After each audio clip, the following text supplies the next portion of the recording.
ಎಲ್ರಿಗೂ ನಮಸ್ಕಾರಗಳು. ನಿಮ್ಮೆಲ್ಲರನ್ನು ನಮ್ಮ ಜಾಲಹಳ್ಳಿಯ ಇಟಿಸ್ ಮಂಡಳಿಯ 13ನೇ ಕಾರ್ಯಕ್ರಮಕ್ಕೆ ಸ್ವಾಗತಿಸ್ತಾ ಇದ್ವಿ. ಕಾರ್ಯಕ್ರಮದ ಸ್ವರೂಪ ಈ ರೀತಿ ಇರುತ್ತೆ. ಮೊದಲನೇದಾಗಿ ಸಂಘಟನಾ ಮಂತ್ರ, ಅದಾದ್ಮೇಲೆ ಪರಿಚಯ ಅದಾದ್ಮೇಲೆ ವೈಯಕ್ತಿಕ ಗೀತೆ, ಆದ್ಮೇಲೆ ಪರಿಚಯ ಆಗುತ್ತೆ. ಪರಿಚಯ ಆದ್ಮೇಲೆ ಕಾರ್ಯಕ್ರಮ, ಇವತ್ತಿನ ಮುಖ್ಯ ಬೌದ್ಧಿಕ ವಿಷಯ ಆದಂತ ಆಪರೇಷನ್ ಥಂಡರ್ಬೋಲ್ಟ್ ಇದರ ಬಗ್ಗೆ ಮಾತನಾಡ್ತಾ ಇದ್ದಾರೆ. ಈಗ ಓವರ್ ಟು ಸಂಘಟನಾ ಮಂತ್ರ, ಜಯಂತ್ ಅವರಿಂದ.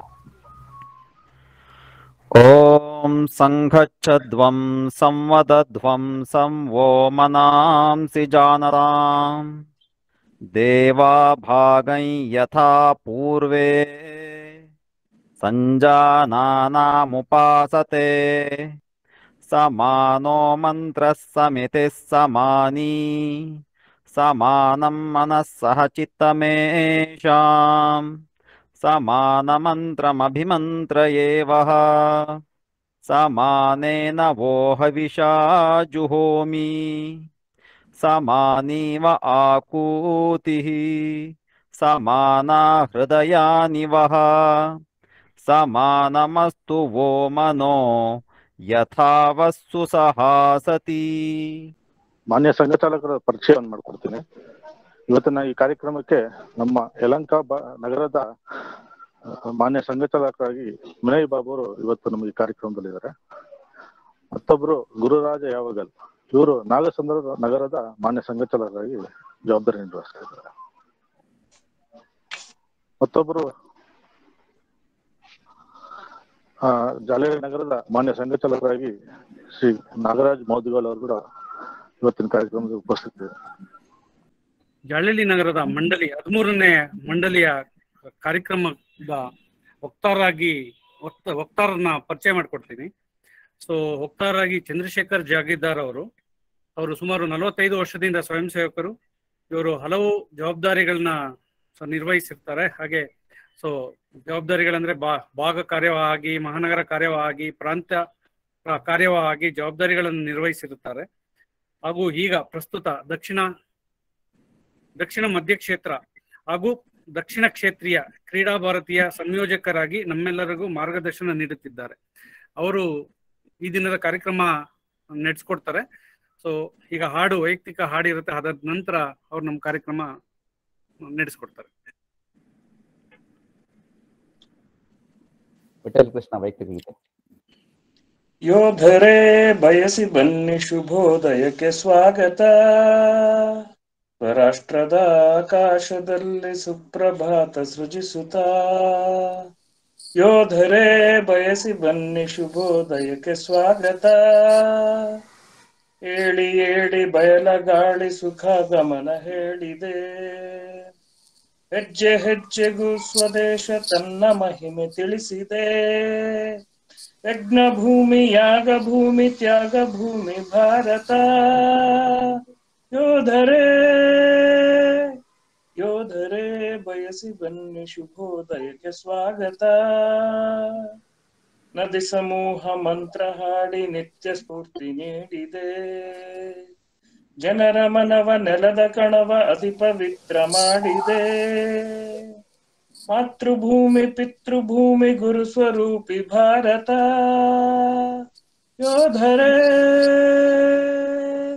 ಯೋಧರೇ ಬಯಸಿ ಬನ್ನಿ ಶುಭೋದಯಕ್ಕೆ ಸ್ವಾಗತ.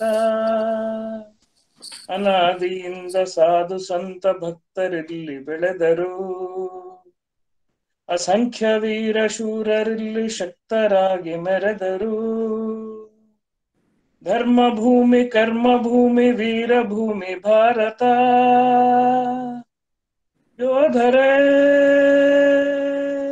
ಯೋಧರೇ ಬಯಸಿ ಬನ್ನಿ ಶುಭೋದಯಕ್ಕೆ ಸ್ವಾಗತ. ತಾನಾಗಬಲ್ಲನಿಲ್ಲಿ ನರನು ನಾರಾಯಣ. ಅಮರ ಗಾನ ಮೊಳಗುತಿಹು ಗೀತ ರಾಮಾಯಣ. ಪುಣ್ಯ ಭೂಮಿ, ದೇವಭೂಮಿ, ಮೋಕ್ಷ ಭೂಮಿ ಭಾರತ.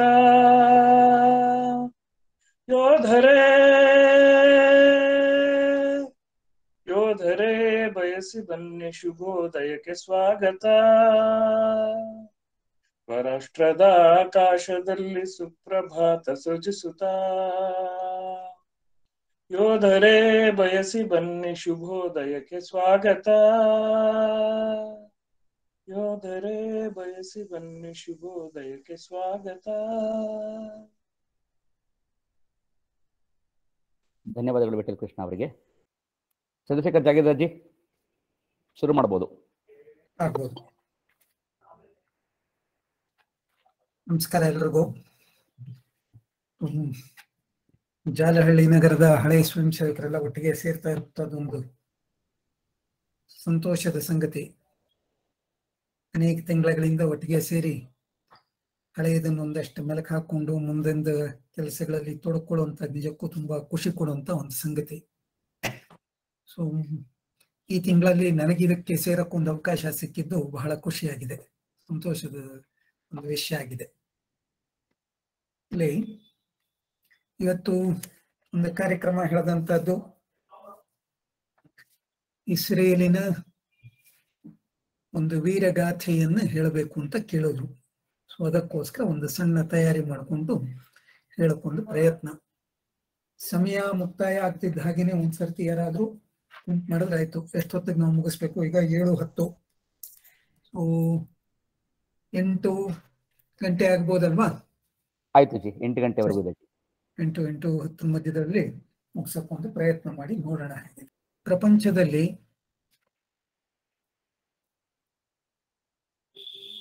ಯಾವ ಪ್ರಜಾಪ್ರಭುತ್ವದ ದೇಶಗಳಿದೆ ಇದನ್ನ ಬಗ್ಗಿಸ್ಲಿಕ್ಕೆ, ಪ್ರಜಾಪ್ರಭುತ್ವದ ವಿರುದ್ಧದ ಕೆಲಸ ನಡೆಯಲಿಕ್ಕೆ ತುಂಬಾ ಪ್ರಯತ್ನಗಳು ನಡೀತಾನೆ ಇರುತ್ತೆ.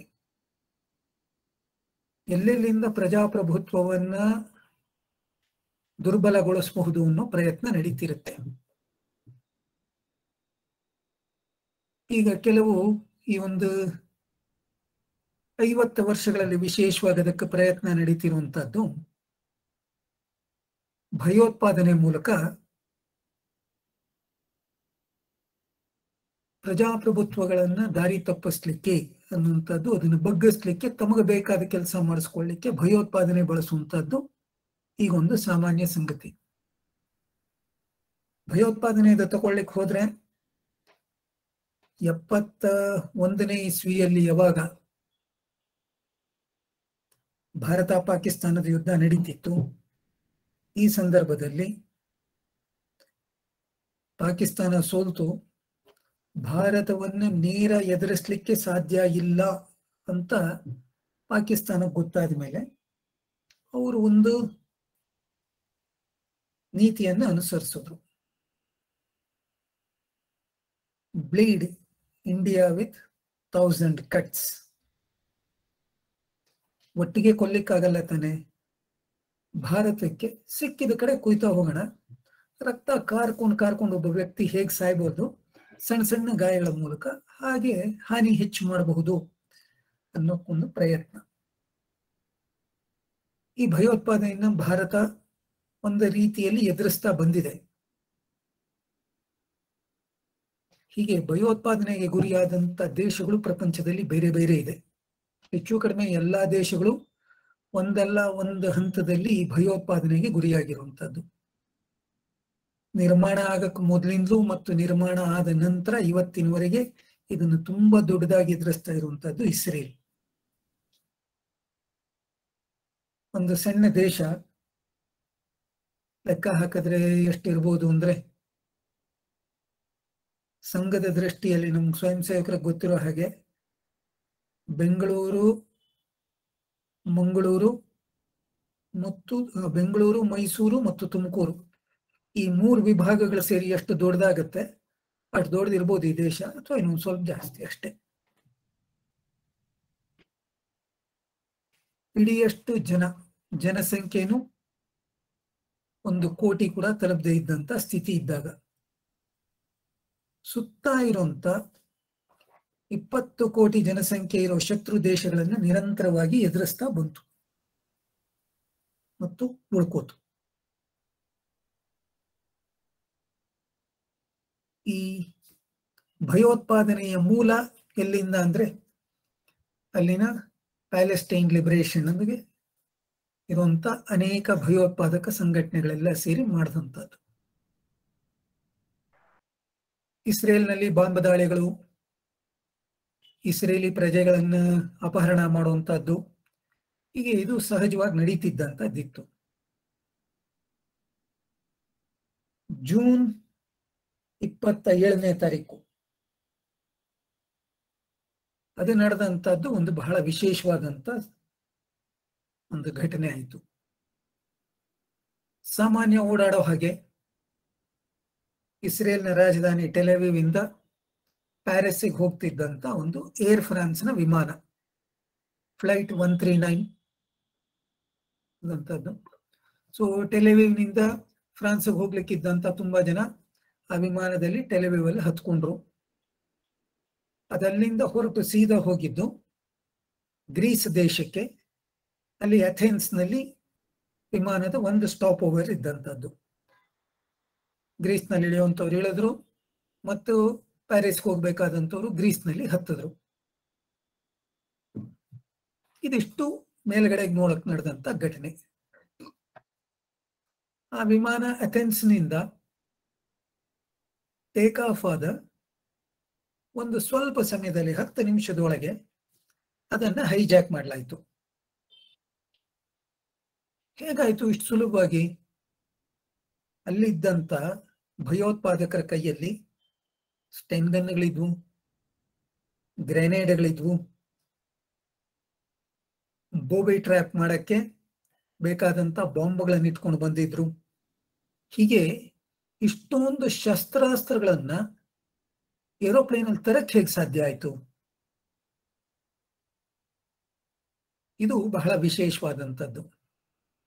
ಇದಕ್ಕೆ ತಯಾರಿ ಮತ್ತು ಯೋಜನೆ ಹೇಗೆ ನಡೆದಿತ್ತು ಅಂದ್ರೆ ಅದು ಯಾವುದೋ ತಕ್ಷಣದಲ್ಲಾಗುವಂತದ್ದಲ್ಲ. ಇಂಥ ಎಲ್ಲ ಸಂದರ್ಭಗಳಿಗೆ ತಯಾರಿ ತಿಂಗಳ ಗಟ್ಟಲೆ, ವರ್ಷಗಳ ಗಟ್ಟಲೆ ಯೋಜನೆ ಮಾಡ್ತಾರೆ. ಕೊನೆಗೆ ನಿಶ್ಚಯ ಆಗುವಂತಹದ್ದು ಯಾವುದು ಅಂದ್ರೆ ಸಮಯ ಮತ್ತು ದಿನಾಂಕ ಕೊನೆಗೆ ನಿಶ್ಚಯ ಆಗಬಹುದು, ಆದ್ರೆ ಘಟನೆಯನ್ನ ಜಾರಿಗೆ ತರಲಿಕ್ಕೆ ಯಾವತ್ತು ಹೇಗೆ ಅನ್ನುವಂತ ಕಾರ್ಯವಿಧಾನ ವರ್ಷಗಳಿಂದ ತಯಾರಿ ನಡೆದಿರುತ್ತೆ. ಈ ತರಹದ ತಯಾರಿಯ ಒಂದು ಭಾಗ ಯಾವುದು ಅಂದ್ರೆ ವಿಶೇಷವಾಗಿದ್ದಂಥದ್ದು ಜೂನ್ 27ನೇ ತಾರೀಕು ಇದ್ದಕ್ಕಿದ್ದ ಹಾಗೇನೆ ಅಥೆನ್ಸ್ ವಿಮಾನ ನಿಲ್ದಾಣದಲ್ಲಿದ್ದಂತ ಕಾರ್ಮಿಕರೆಲ್ಲ ಮುಷ್ಕರ ಶುರು ಮಾಡಿದ್ರು. ಲೈಟ್ನಿಂಗ್ ಸ್ಟ್ರೈಕ್, ಯಾವುದೋ ಒಂದು ಸಣ್ಣ ಘಟನೆ, ಅದಕ್ಕೆ ತುಂಬಾ ಮಹತ್ವನೂ ಇಲ್ಲದೆ ಇದ್ದಂತ ಸಂದರ್ಭದಲ್ಲಿ ಅದನ್ನ ಇಟ್ಕೊಂಡು ಒಂದು ದೊಡ್ಡ ಇಶ್ಯೂ ಮಾಡಿ ಇದ್ದಕ್ಕಿದ್ದಂಗೆ ಸ್ಟ್ರೈಕ್ ಅಂತ ಕೂತರು. ಬಹಳ ದೊಡ್ಡ ಸಿಬ್ಬಂದಿ ಮುಷ್ಕರದಲ್ಲಿ ಕೂತಿದ್ದಾಗ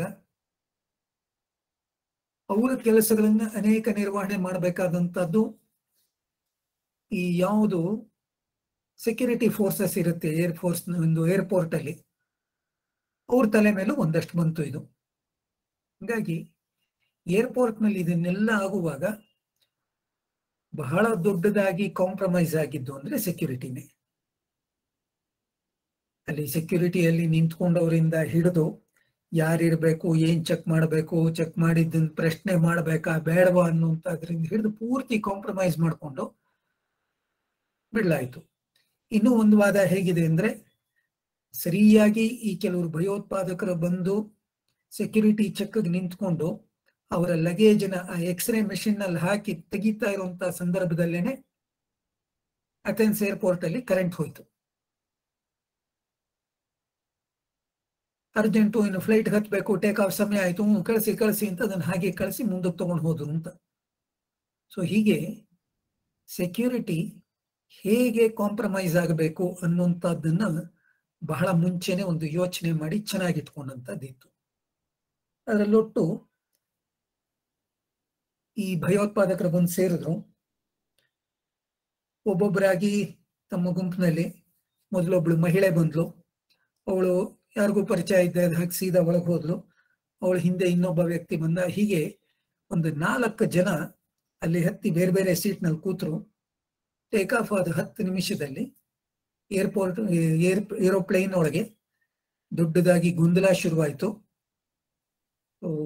ಇವರು ಗನ್ನಗಳ ತೆಗೆದು ರಿವಾಲ್ವರ್ ತೆಗೆದು ನಿಂತ್ಕೊಂಡು ಎಲ್ಲರನ್ನು ಹೆದರಿಸಿ ಪ್ಯಾಸೆಂಜರ್ಗಳನ್ನ ಸುಮ್ಮನಾಗಿಸಿ ಕೂರಿಸಿದ್ರು. ಅದಾದ್ಮೇಲೆ ಕಾಕ್ಪಿಟ್ ಒಳಗೆ ಹೋಗಿ ಅಲ್ಲಿದ್ದಂತ ಏರ್ ಫ್ರಾನ್ಸಿನ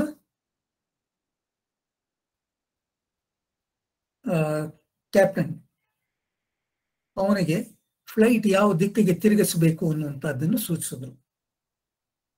ಇದರಲ್ಲಾಗಿದ್ದೇನೆಂದ್ರೆ ಆ ಏರ್ ಫ್ರಾನ್ಸಿನ ಕ್ಯಾಪ್ಟನ್ಗೆ ಒಂದು ಸಂಗತಿ ಬಹಳ ಚೆನ್ನಾಗಿ ಗೊತ್ತಾಯ್ತು. ಈ ಯಾರು ಭಯೋತ್ಪಾದಕ ಕಾಕ್ಪಿಟ್ ನಲ್ಲಿದ್ದ ಅವನಿಗೆ ವಿಮಾನದ ಹಾರಾಟದ ಬಗ್ಗೆ ತುಂಬಾ ಚೆನ್ನಾಗಿ ಜ್ಞಾನ ಇದೆ. ಅವನೇನೋ ಒಬ್ಬ ಸಾಧಾರಣ ಭಯೋತ್ಪಾದಕ ಬಂದಲ್ಲಿ ಕೂತ ಅಂತಿಲ್ಲ. ವಿಮಾನದ ಹಾರಾಟ ಅದು ಯಾವ ದಿಕ್ಕಿಗೆ ತಿರುಗಬೇಕು, ಹೇಗೆ ತಿರುಗಬೇಕು, ಅಥವಾ ಅದಲ್ಲಿ ಹೋಗದೆ ಇದ್ರೆ ಎಲ್ಲಿಗೆ ಹೋಗುತ್ತೆ ಅನ್ನುವಂಥದ್ದು ಇದು ತುಂಬಾ ಚೆನ್ನಾಗಿ ಗೊತ್ತಾಗುವಂಥದ್ದು ಇರೋನು.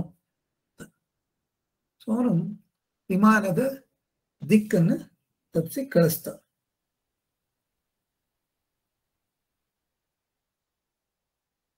ಆ ವಿಮಾನ ತನ್ನ ಮಾರ್ಗವನ್ನು ಬಿಟ್ಟು ಪಕ್ಕದಲ್ಲಿ ತಿರುಗಿದ ತಕ್ಷಣದೊಳಗೆ ಅಷ್ಟೊತ್ತಿನಲ್ಲಿ ವಿಮಾನದ ಸಂಪರ್ಕ ವಿಮಾನ ನಿಲ್ದಾಣಕ್ಕೆ ತಪ್ಪೋಯ್ತು. ಗ್ರೌಂಡ್ ಕಂಟ್ರೋಲ್ಗೆ ಮತ್ತು ಏರೋಪ್ಲೇನ್ಗೆ ಇದ್ದಂತ ಕಮ್ಯುನಿಕೇಶನ್ ಕಟ್ ಆಯ್ತು. ವಿಮಾನ ಎಲ್ಲಿ ಹೋಯ್ತು ಅಂತ ಗೊತ್ತಿಲ್ಲ ಅಥೆನ್ಸ್ನಲ್ಲಿ. ಇದಿಷ್ಟು ನಡೆದಂತದ್ದು ಆಗ್ತಾ ಇರುವಾಗ ಕೇವಲ 4-6 ನಿಮಿಷದಲ್ಲಿ ವಿಮಾನ ಕಾಂಟ್ಯಾಕ್ಟ್ ಕಳ್ಕೋತು ಅಂತ ಗೊತ್ತಾಗೋಷ್ಟೊತ್ತಿಗೆ ಇಸ್ರೇಲ್ನ ಕ್ಯಾಬಿನೆಟ್ ಮೀಟಿಂಗ್ ನಡೀತಿತ್ತು. ಅವತ್ತು ಭಾನುವಾರ, ಪ್ರತಿ ಭಾನುವಾರ ಅವ್ರದ್ದು ಕ್ಯಾಬಿನೆಟ್ ಮೀಟಿಂಗ್ ನಡೆಯುವಂತದ್ದಿದೆ. ಈ ಕ್ಯಾಬಿನೆಟ್ ಮೀಟಿಂಗ್ ನಡೀತಿರುವಂತಹ ಸಂದರ್ಭದಲ್ಲಿ ಈ ವಿಮಾನ ಕಾಂಟ್ಯಾಕ್ಟ್ ತಪ್ಪಿತು ಅನ್ನೋ 20 ನಿಮಿಷದಷ್ಟು ಸಮಯದೊಳಗೆ ಇಸ್ರೇಲ್ ಕ್ಯಾಬಿನೆಟ್ಗೆ ಮೆಸೇಜ್ ಬಂತು. ಅಲ್ಲಿದ್ದಂತ ಟ್ರಾನ್ಸ್ಪೋರ್ಟ್ ಮಿನಿಸ್ಟರ್ ಅವನಿಗೆ ಮೆಸೇಜ್ ಬಂತು, ಈಗ ವಿಮಾನ ಒಂದು ತಪ್ಪಿದೆ, ಕಾಂಟ್ಯಾಕ್ಟ್ ಮಿಸ್ ಆಗಿದೆ ಅಂತ. ಸೊ ತಕ್ಷಣ ಅವನದನ್ನ ಅಲ್ಲಿ ಪ್ರಧಾನಮಂತ್ರಿಗೆ ಮೆಸೇಜ್ ಪಾಸ್ ಮಾಡಿದ. ಪ್ರಧಾನಮಂತ್ರಿ ಇದನ್ನ ಕ್ಯಾಬಿನೆಟ್ ಮೀಟಿಂಗ್ ಅಲ್ಲಿ ಹೇಳಿದ್ರು, ಹಾಗಿದ್ರೆ ಏನಾಗಿರ್ಬೋದು ಇದು ಅಂತ. ಒಂದು ಕ್ರ್ಯಾಶ್ ಆಗಿರಬಹುದು, ಅಥವಾ ಹೈಜಾಕ್ ಆಗಿರಬಹುದು. ಒಂದು ಈ ಟೆಕ್ನಿಕಲ್ ಫಾಲ್ಟ್ ಇಂದ ತಪ್ಪಿದ್ರೆ ಮತ್ತೆ ತಿರುಗಿ ಕಾಂಟ್ಯಾಕ್ಟ್ ಎಸ್ಟಾಬ್ಲಿಷ್ ಆಗುತ್ತೆ. ಅದಿಲ್ದಿದ್ರೆ ಏನಾಗಿರಬಹುದು ಅಂದ್ರೆ ಒಂದು ವಿಮಾನ ಕ್ರ್ಯಾಶ್ ಆಗಿರ್ಬೋದು ಅಥವಾ ಹೈಜಾಕ್ ಆಗಿರಬಹುದು. ಅವಾಗ ಪ್ರಧಾನಮಂತ್ರಿ ಒಂದು ಹೇಳೋದ್ರಲ್ಲಿ, ಅಕಸ್ಮಾತ್ ಇದು ಹೈಜಾಕ್ ಅನ್ನುವಂತ ಸುದ್ದಿ ಬರಂಗಿದ್ರೆ ತಕ್ಷಣ ಇದ್ರ ಬಗ್ಗೆ ನೀನು ಜವಾಬ್ದಾರಿ ತಗೊಂಡು ಕೆಲಸ ಶುರು ಮಾಡಬೇಕು ಅಂತ. ಅಲ್ಲಿಂದ ಪ್ರಾರಂಭ ಆಯಿತು. ಒಂದು ನಾವಿದ್ರಲ್ಲಿ ಗಮನಿಸಬೇಕಾದಂಥದ್ದು, ವಿಮಾನದ ಹೈಜಾಕ್ ಆಯ್ತು ಅಂತ 20 ನಿಮಿಷದ ಒಳಗೆ ಇಸ್ರೇಲ್ಗೆ ಕ್ಯಾಬಿನೆಟ್ ಮೀಟಿಂಗ್ ಮೆಸೇಜ್ ಬರುವಂತದ್ದಿದ್ರೆ ಇಸ್ರೇಲ್ನ ವ್ಯವಸ್ಥೆ, ಕಮ್ಯುನಿಕೇಶನ್ ಸಿಸ್ಟಮ್ ಏನಿರಬಹುದು? ಇದು ಬಹಳ ವಿಶೇಷವಾದಂಥದ್ದು. ತನ್ನದೇ ಒಂದು ವ್ಯವಸ್ಥೆ ಮಾಡಿಕೊಂಡಿದೆ ಇಸ್ರೇಲ್. ದಿನದ 24 ಗಂಟೆ ಕೆಲವು ಒಂದು ಏರೋಪ್ಲೇನ್ ಯಾವುದಾದ್ರೂ ಒಂದು ಸಹಸ್ರಾರು ಅಡಿ ಎತ್ತರದಲ್ಲಿ ಆಕಾಶದಲ್ಲಿ ಸುತ್ತಾ ಇರುತ್ತೆ, ಇಸ್ರೇಲ್ ಅನ್ನು ಸುತ್ತಾ ಇರುತ್ತೆ. ಎಲ್ಲಿ ಪ್ರಪಂಚದಲ್ಲಿ ಈ ಎಲೆಕ್ಟ್ರಾನಿಕ್ ಮೆಸೇಜ್ ಪಾಸ್ ಆಗ್ತಾ ಇರುತ್ತೆ ಏರೋಪ್ಲೇನ್ ಇಂದ ಏರೋಪ್ಲೇನ್ಗೆ ಅಥವಾ ಸ್ಯಾಟಲೈಟ್ದು ಅಥವಾ ಯಾವುದಿದ್ರು ಇದನ್ನು ಮಾನಿಟರ್ ಮಾಡ್ಲಿಕ್ಕೆ ಅವ್ರು ಪ್ರಯತ್ನ ಮಾಡ್ತಾನೆ ಇರ್ತಾರೆ ನಿರಂತರವಾಗಿ. ವಿಶೇಷವಾಗಿ ಫ್ಲೈಟ್ ಡೀಟೇಲ್ಗಳನ್ನ ತುಂಬಾ ಚೆನ್ನಾಗಿ ಅದನ್ನು ಫಾಲೋ ಮಾಡ್ತಾ ಇರುವಂತದ್ದು ಇಸ್ರೇಲ್ನಲ್ಲಿ ಇರುತ್ತೆ. ಇದಕ್ಕೆ ಯಾಕೆ ವ್ಯವಸ್ಥೆ ಇಟ್ಕೊಂಡಿದ್ದಾರೆ ಅಂದ್ರೆ, ತಮ್ಮ ದೇಶದ ರಕ್ಷಣೆಯಲ್ಲಿ ಇಸ್ರೇಲ್ನವರಿಗಿರುವಂತಹ ಒಂದು ಅಪಾಯವನ್ನು ತುಂಬಾ ಚೆನ್ನಾಗಿ ಅವ್ರು ಗುರುತಿಸ್ಕೊಂಡಿದ್ದಾರೆ. ಇಸ್ರೇಲ್ನ ನಿರ್ಣಾಮ ಮಾಡ್ಬೇಕಿದ್ರೆ ಹೇಗ್ ಮಾಡಬಹುದು ಅಂದ್ರೆ, ಒಂದ್ ಸರ್ತಿ ಇಸ್ರೇಲ್ನ ಪ್ರಪಂಚದ ಜೊತೆಗಿಂತ ಕಟ್ ಮಾಡಿ ಬೇರೆ ಮಾಡಿ ಇಟ್ರೆ, ಐಸೋಲೇಟ್ ಮಾಡಿ ಒಂಟಿಯಾಗಿಟ್ಟು ತಕ್ಷಣ ತೆಗೆದು ಬಿಡಬಹುದು. ಇಲ್ಲಿ ಇಸ್ರೇಲ್ನ ಸಹಕಾರಕ್ಕೆ ಅಮೆರಿಕ ಬರೋದಾಗ್ಲಿ, ಪ್ರಪಂಚದ ಬೇರೆ ಬೇರೆ ಯಾವುದಾದ್ರೂ ದೇಶಗಳು ಬರೋದಾಗ್ಲಿ, ಅಥವಾ ಇನ್ನು ಯಾವುದೇ ರೀತಿಯ ಸಹಕಾರ ಸಿಗುವಂತದ್ದಾಗ್ಲಿ, ಇದು ಯಾವುದೂ ಆಗದೆ ಇಸ್ರೇಲ್ನ ಐಸೋಲೇಟ್ ಮಾಡೋದು ಹೇಗೆ ಪ್ರಪಂಚದಲ್ಲಿ ಅಂತ ಈ ಪ್ರಯತ್ನ ತುಂಬಾ ವಿಶೇಷವಾಗಿ ನಡೀತಿರುತ್ತೆ.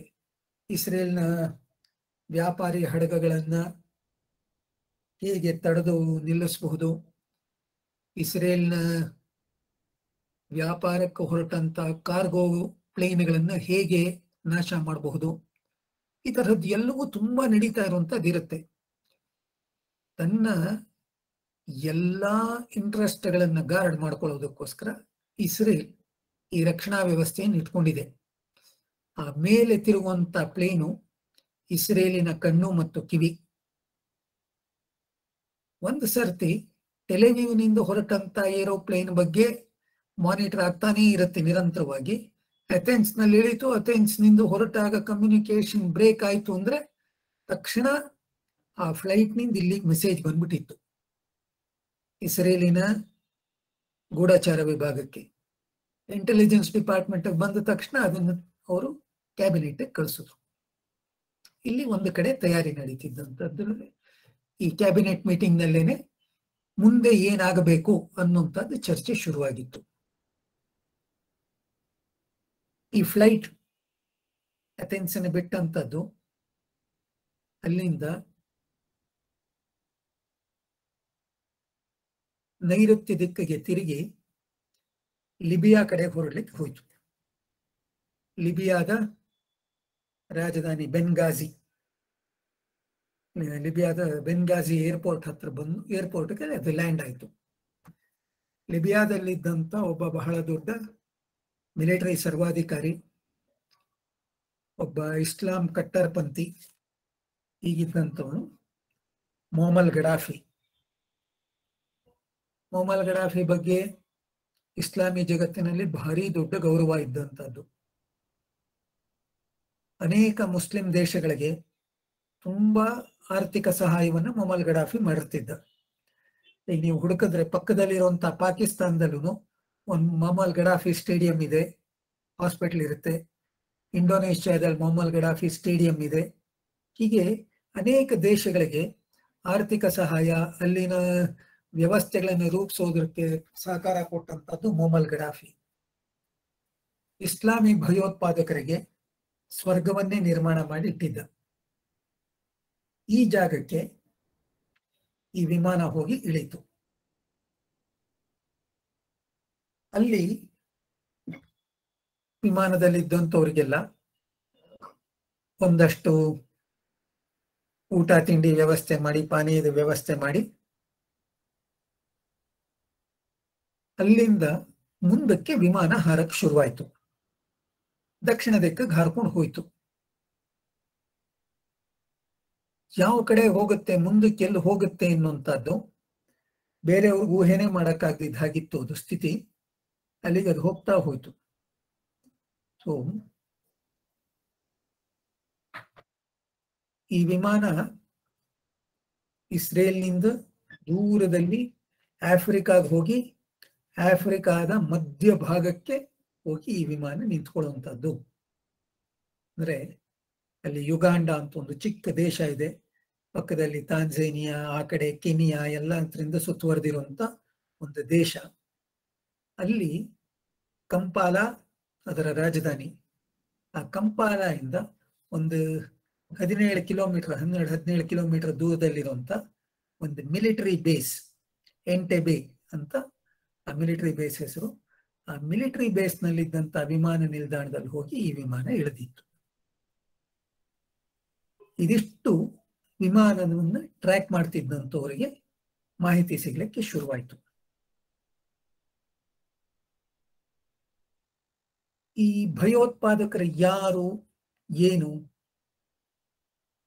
ಈ ಮಾಹಿತಿ ಬೆನ್ಗಾಜಿಯಲ್ಲಿ ಒಬ್ಬ ಮಹಿಳೆಯನ್ನ ಆ ಭಯೋತ್ಪಾದಕರು ವಿಮಾನದಿಂದ ಬಿಟ್ರು.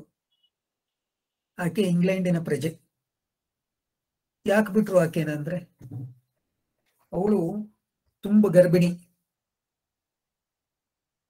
ಅವಳು ಹೇಳಿದ್ಲು, ನನಗೆ ಯಾವಾಗ ಬೇಕಿದ್ರೂ ಹೆರಿಗೆ ಆಗಬಹುದು, ತುಂಬಾ ಕಷ್ಟ ಆಗತ್ತೆ, ದಯವಿಟ್ಟು ನನ್ನನ್ನು ಬಿಡಿ ಅಂತ. ಈ ಭಯೋತ್ಪಾದಕರು ಒಂದು ಗೊತ್ತಿತ್ತು, ಈಗ ಈ ತರಹದ ಒಂದು ಸಮಸ್ಯೆ ಇರೋರನ್ನ ಇಟ್ಕೊಂಡ್ರೆ ಅವ್ರಿಗೆ ಜವಾಬ್ದಾರಿ ಇನ್ನೊಂದಷ್ಟು ಕೆಲವು ಜಾಸ್ತಿ ಆಗುತ್ತೆ. ಅದಕ್ಕೋಸ್ಕರ ಈಕೆಯನ್ನು ಬಿಟ್ಟು ತೋರಿಸಿದ್ರೆ ಮಾನವೀಯತೆ ಎನ್ನುವಂಥದ್ದು ಬಹಳ ದೊಡ್ಡದಾಗಿ ಜಗತ್ ನಮ್ಮನ್ನು ಹೊಗಳುತ್ತೆ. ಇದನ್ನ ಆಧಾರ ತಗೊಳಕ್ಕೋಸ್ಕರ, ಇದ್ರ ಮೈಲೇಜ್ ತಗೊಳಕ್ಕೋಸ್ಕರ ಆಕೆಯನ್ನು ಅಲ್ಲಿಂದ ಬಿಡುಗಡೆ ಮಾಡಿದ್ರು. ಅವಳು ಅಲ್ಲಿಂದ ಸೀದಾ ಬಂದಿದ್ದು ಲಂಡನ್. ಒಂದು ಫ್ಲೈಟ್ ನಲ್ಲಿ ಅವಳನ್ನ ಬೆಂಗಾಜಿಯಿಂದ ಲಂಡನ್ ಕಳಿಸಿದ್ರು. ಲಂಡನ್ ನಲ್ಲಿ ಇಳಿಯೋವರೆಗೆ ಆಕೆ ಬಾಯ್ ಬಿಟ್ಟಿರ್ಲಿಲ್ಲ. ಲಂಡನ್ ನಲ್ಲಿ ಇಳಿದ ತಕ್ಷಣ ಸ್ಕಾಟ್ಲ್ಯಾಂಡ್ ಯಾರ್ಡಿನ ಅವಳಲ್ಲಿ ಇಳಿದ ತಕ್ಷಣ ಒಂದು ಗೊತ್ತಾಗಿದ್ದೇನೆಂದ್ರೆ ಆಕೆ ಮೂಲ ಇಸ್ರೇಲ್ನವಳು, ಆದ್ರೆ ಅವಳದ್ದು ಇದ್ದಿದ್ದ ಪ್ಯಾಸ್ಪೋರ್ಟು ಬ್ರಿಟಿಷ್ ಪ್ಯಾಸ್ಪೋರ್ಟ್ ಇತ್ತು. ಹಾಗಾಗಿ ಅವಳು ಯಹೂದಿ ಎನ್ನುವಂಥದ್ದಾಗ್ಲಿ ಅಥವಾ ಇಸ್ರೇಲಿನ ಮೂಲದವಳಾಗ್ಲಿ ಎನ್ನುವಂಥದ್ದಾಗ್ಲಿ ಭಯೋತ್ಪಾದಕರಿಗೆ ಗುರುತಿಸಕ್ ಆಗ್ಲಿಲ್ಲ. ಹಾಗಾಗಿ ಅವಳು ಬಿಟ್ಟಿದ್ರು.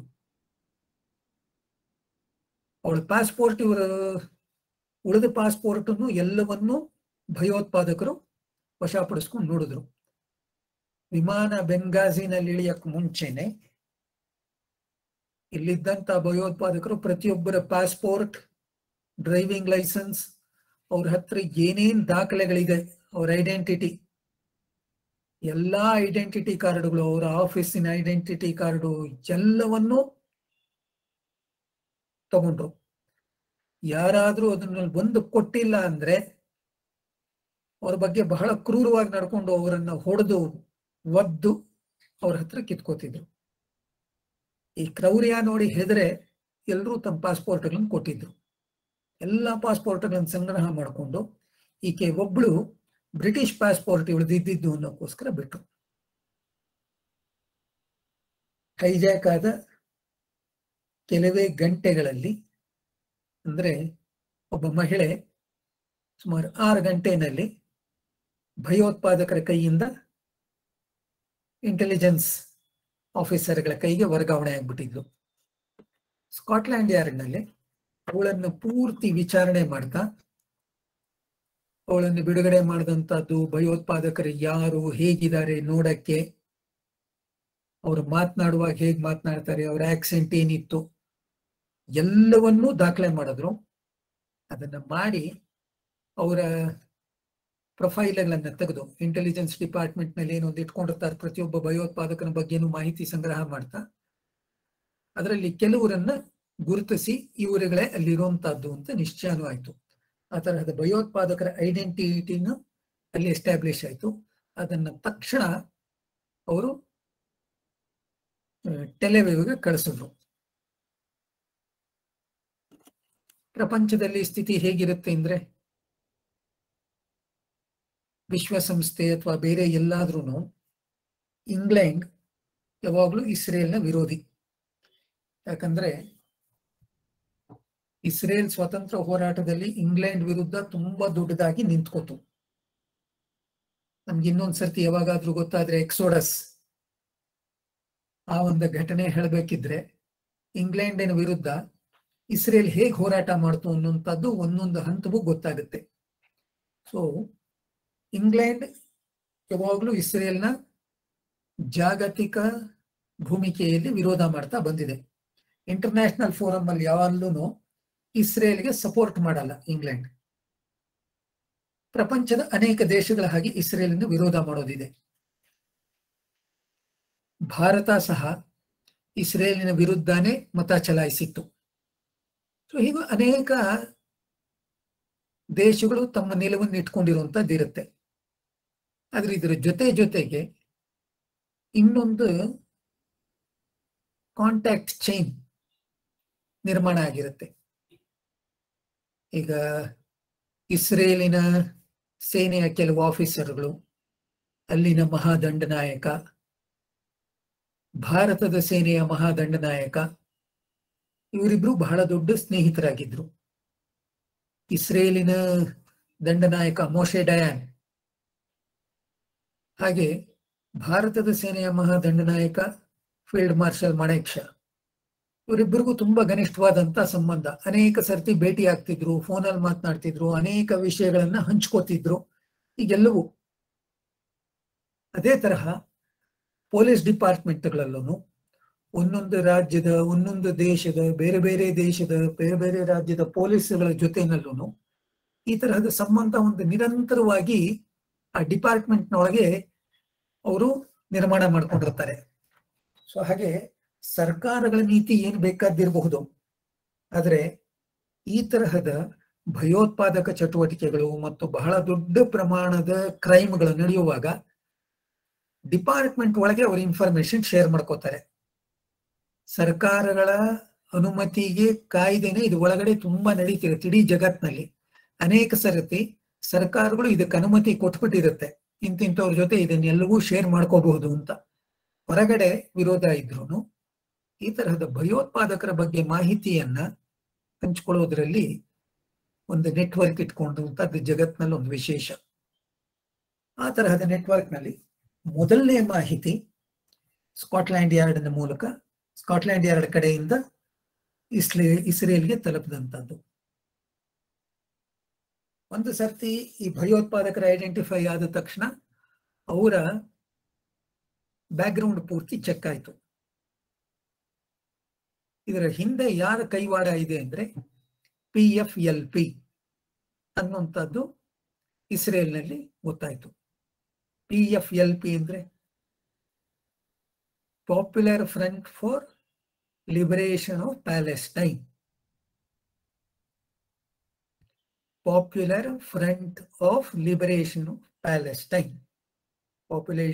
Popular front for liberation of Palestine. ನಾನು ಈ ಹೆಸರನ್ನು ಒಂದು 3 ಸರ್ತಿ ಉಚ್ಚಾರ ಮಾಡಿದೆ. ಏನಾದ್ರೂ ಸ್ಟ್ರೈಕ್ ಆಯ್ತಾ ಎಲ್ರಿಗೆ? ಭಾರತದಲ್ಲೂ ಒಂದಿದೆ, ಖಂಡಿತವಾಗ್ಲೂ ಅರ್ಥ ಆಗ್ತಾ ಇದೆ. ಮುಖ್ಯವಾಗಿ ಗಮನಿಸಬೇಕಾದಂತದ್ದಿದೆ. ಪಾಪ್ಯುಲರ್ ಫ್ರಂಟ್ ಅನ್ನುವಂಥದ್ದು ಭಯೋತ್ಪಾದಕ ಸಂಘಟನೆಯ ಹೆಸರನ್ನು ಇಲ್ಲೂ ಇಟ್ಕೊಂಡಿದ್ದಾರೆ ಅಂದ್ರೆ ಆ ಲಿಂಕ್ ಎಲ್ಲೆಲ್ಲಿ ಹೇಗಿದೆ ಎನ್ನುವಂಥದ್ದು ನಮಗೆ ಗೊತ್ತಾಗ್ಬೇಕು. ಈ ಹೆಸರೇನೋ ಇಲ್ಲಿಗೆ ಹೊಳೆದಂತವ್ರು ಸುಮ್ಮನೆ ಪಾಪ್ಯುಲರ್ ಫ್ರಂಟ್ ಆಫ್ ಇಂಡಿಯಾ ಅಂತ ಇವರು ಖುಷಿ ಆಯ್ತು ಅಂತ ಇಟ್ಕೊಂಡಿದ್ದಲ್ಲ. ಅದಕ್ಕೆ ಹಿನ್ನೆಲೆ ಈ ತರಹದ್ದು ತುಂಬಾ ದೊಡ್ಡದಾದಂತದ್ದಿರುತ್ತೆ ಮತ್ತು ಅವರ ಲಿಂಕ್ಗಳು ಕೂಡ ಈ ತರಹದ್ದೇ ಇರುತ್ತೆ. ಸೊ PFLP, PFI ಇದೆಲ್ಲವೂ ಒಂದೇ ಚೈನಿನ ಲಿಂಕ್ಗಳು, ಒಂದೇ ಸರಪಳಿಯ ಕೊಂಡಿಗಳು. ಇದು ನಮಗೆ ಸ್ಪಷ್ಟವಾಗಿ ಗೊತ್ತಿರಬೇಕಾದಂಥದ್ದು. ಈ popular front for liberation of Palestine ನಡೆಸ್ತಿದ್ದಂಥದ್ದು ಯಾರು ಅಂದ್ರೆ ಡಾಕ್ಟರ್ ವಾದಿ ಹದಾದ್ ಅಂತ ಒಬ್ಬ ಭಯೋತ್ಪಾದಕ. ಅವನು ಮತ್ತು ಅವನ ಸ್ನೇಹಿತ ಇನ್ನೊಬ್ಬ ಡಾಕ್ಟರ್ ಜಾರ್ಜ್ ಹಬಾಷ್ ಇದ್ದಂತವನು. ಅವನು ಮುಸಲ್ಮಾನನೇ, ಹೆಸರು ಜಾರ್ಜ್ ಅಂತಿದ್ರು, ಹಬಾಷ್ ಮುಸ್ಲಿಂ. ಸೊ ಇವರುಗಳು ಇದನ್ನ ನಡೆಸ್ತಿದ್ದಂಥದ್ದು. ಈ PFLP ಇದ್ರ ಹಿಂದೆ ಇರುವಂತಹದ್ದು ಅಂತ ಗೊತ್ತಾದ ತಕ್ಷಣ ಅವ್ರ ಬಗ್ಗೆ ಪೂರ್ತಿ ಮಾಹಿತಿ ತೆಗಿತಾ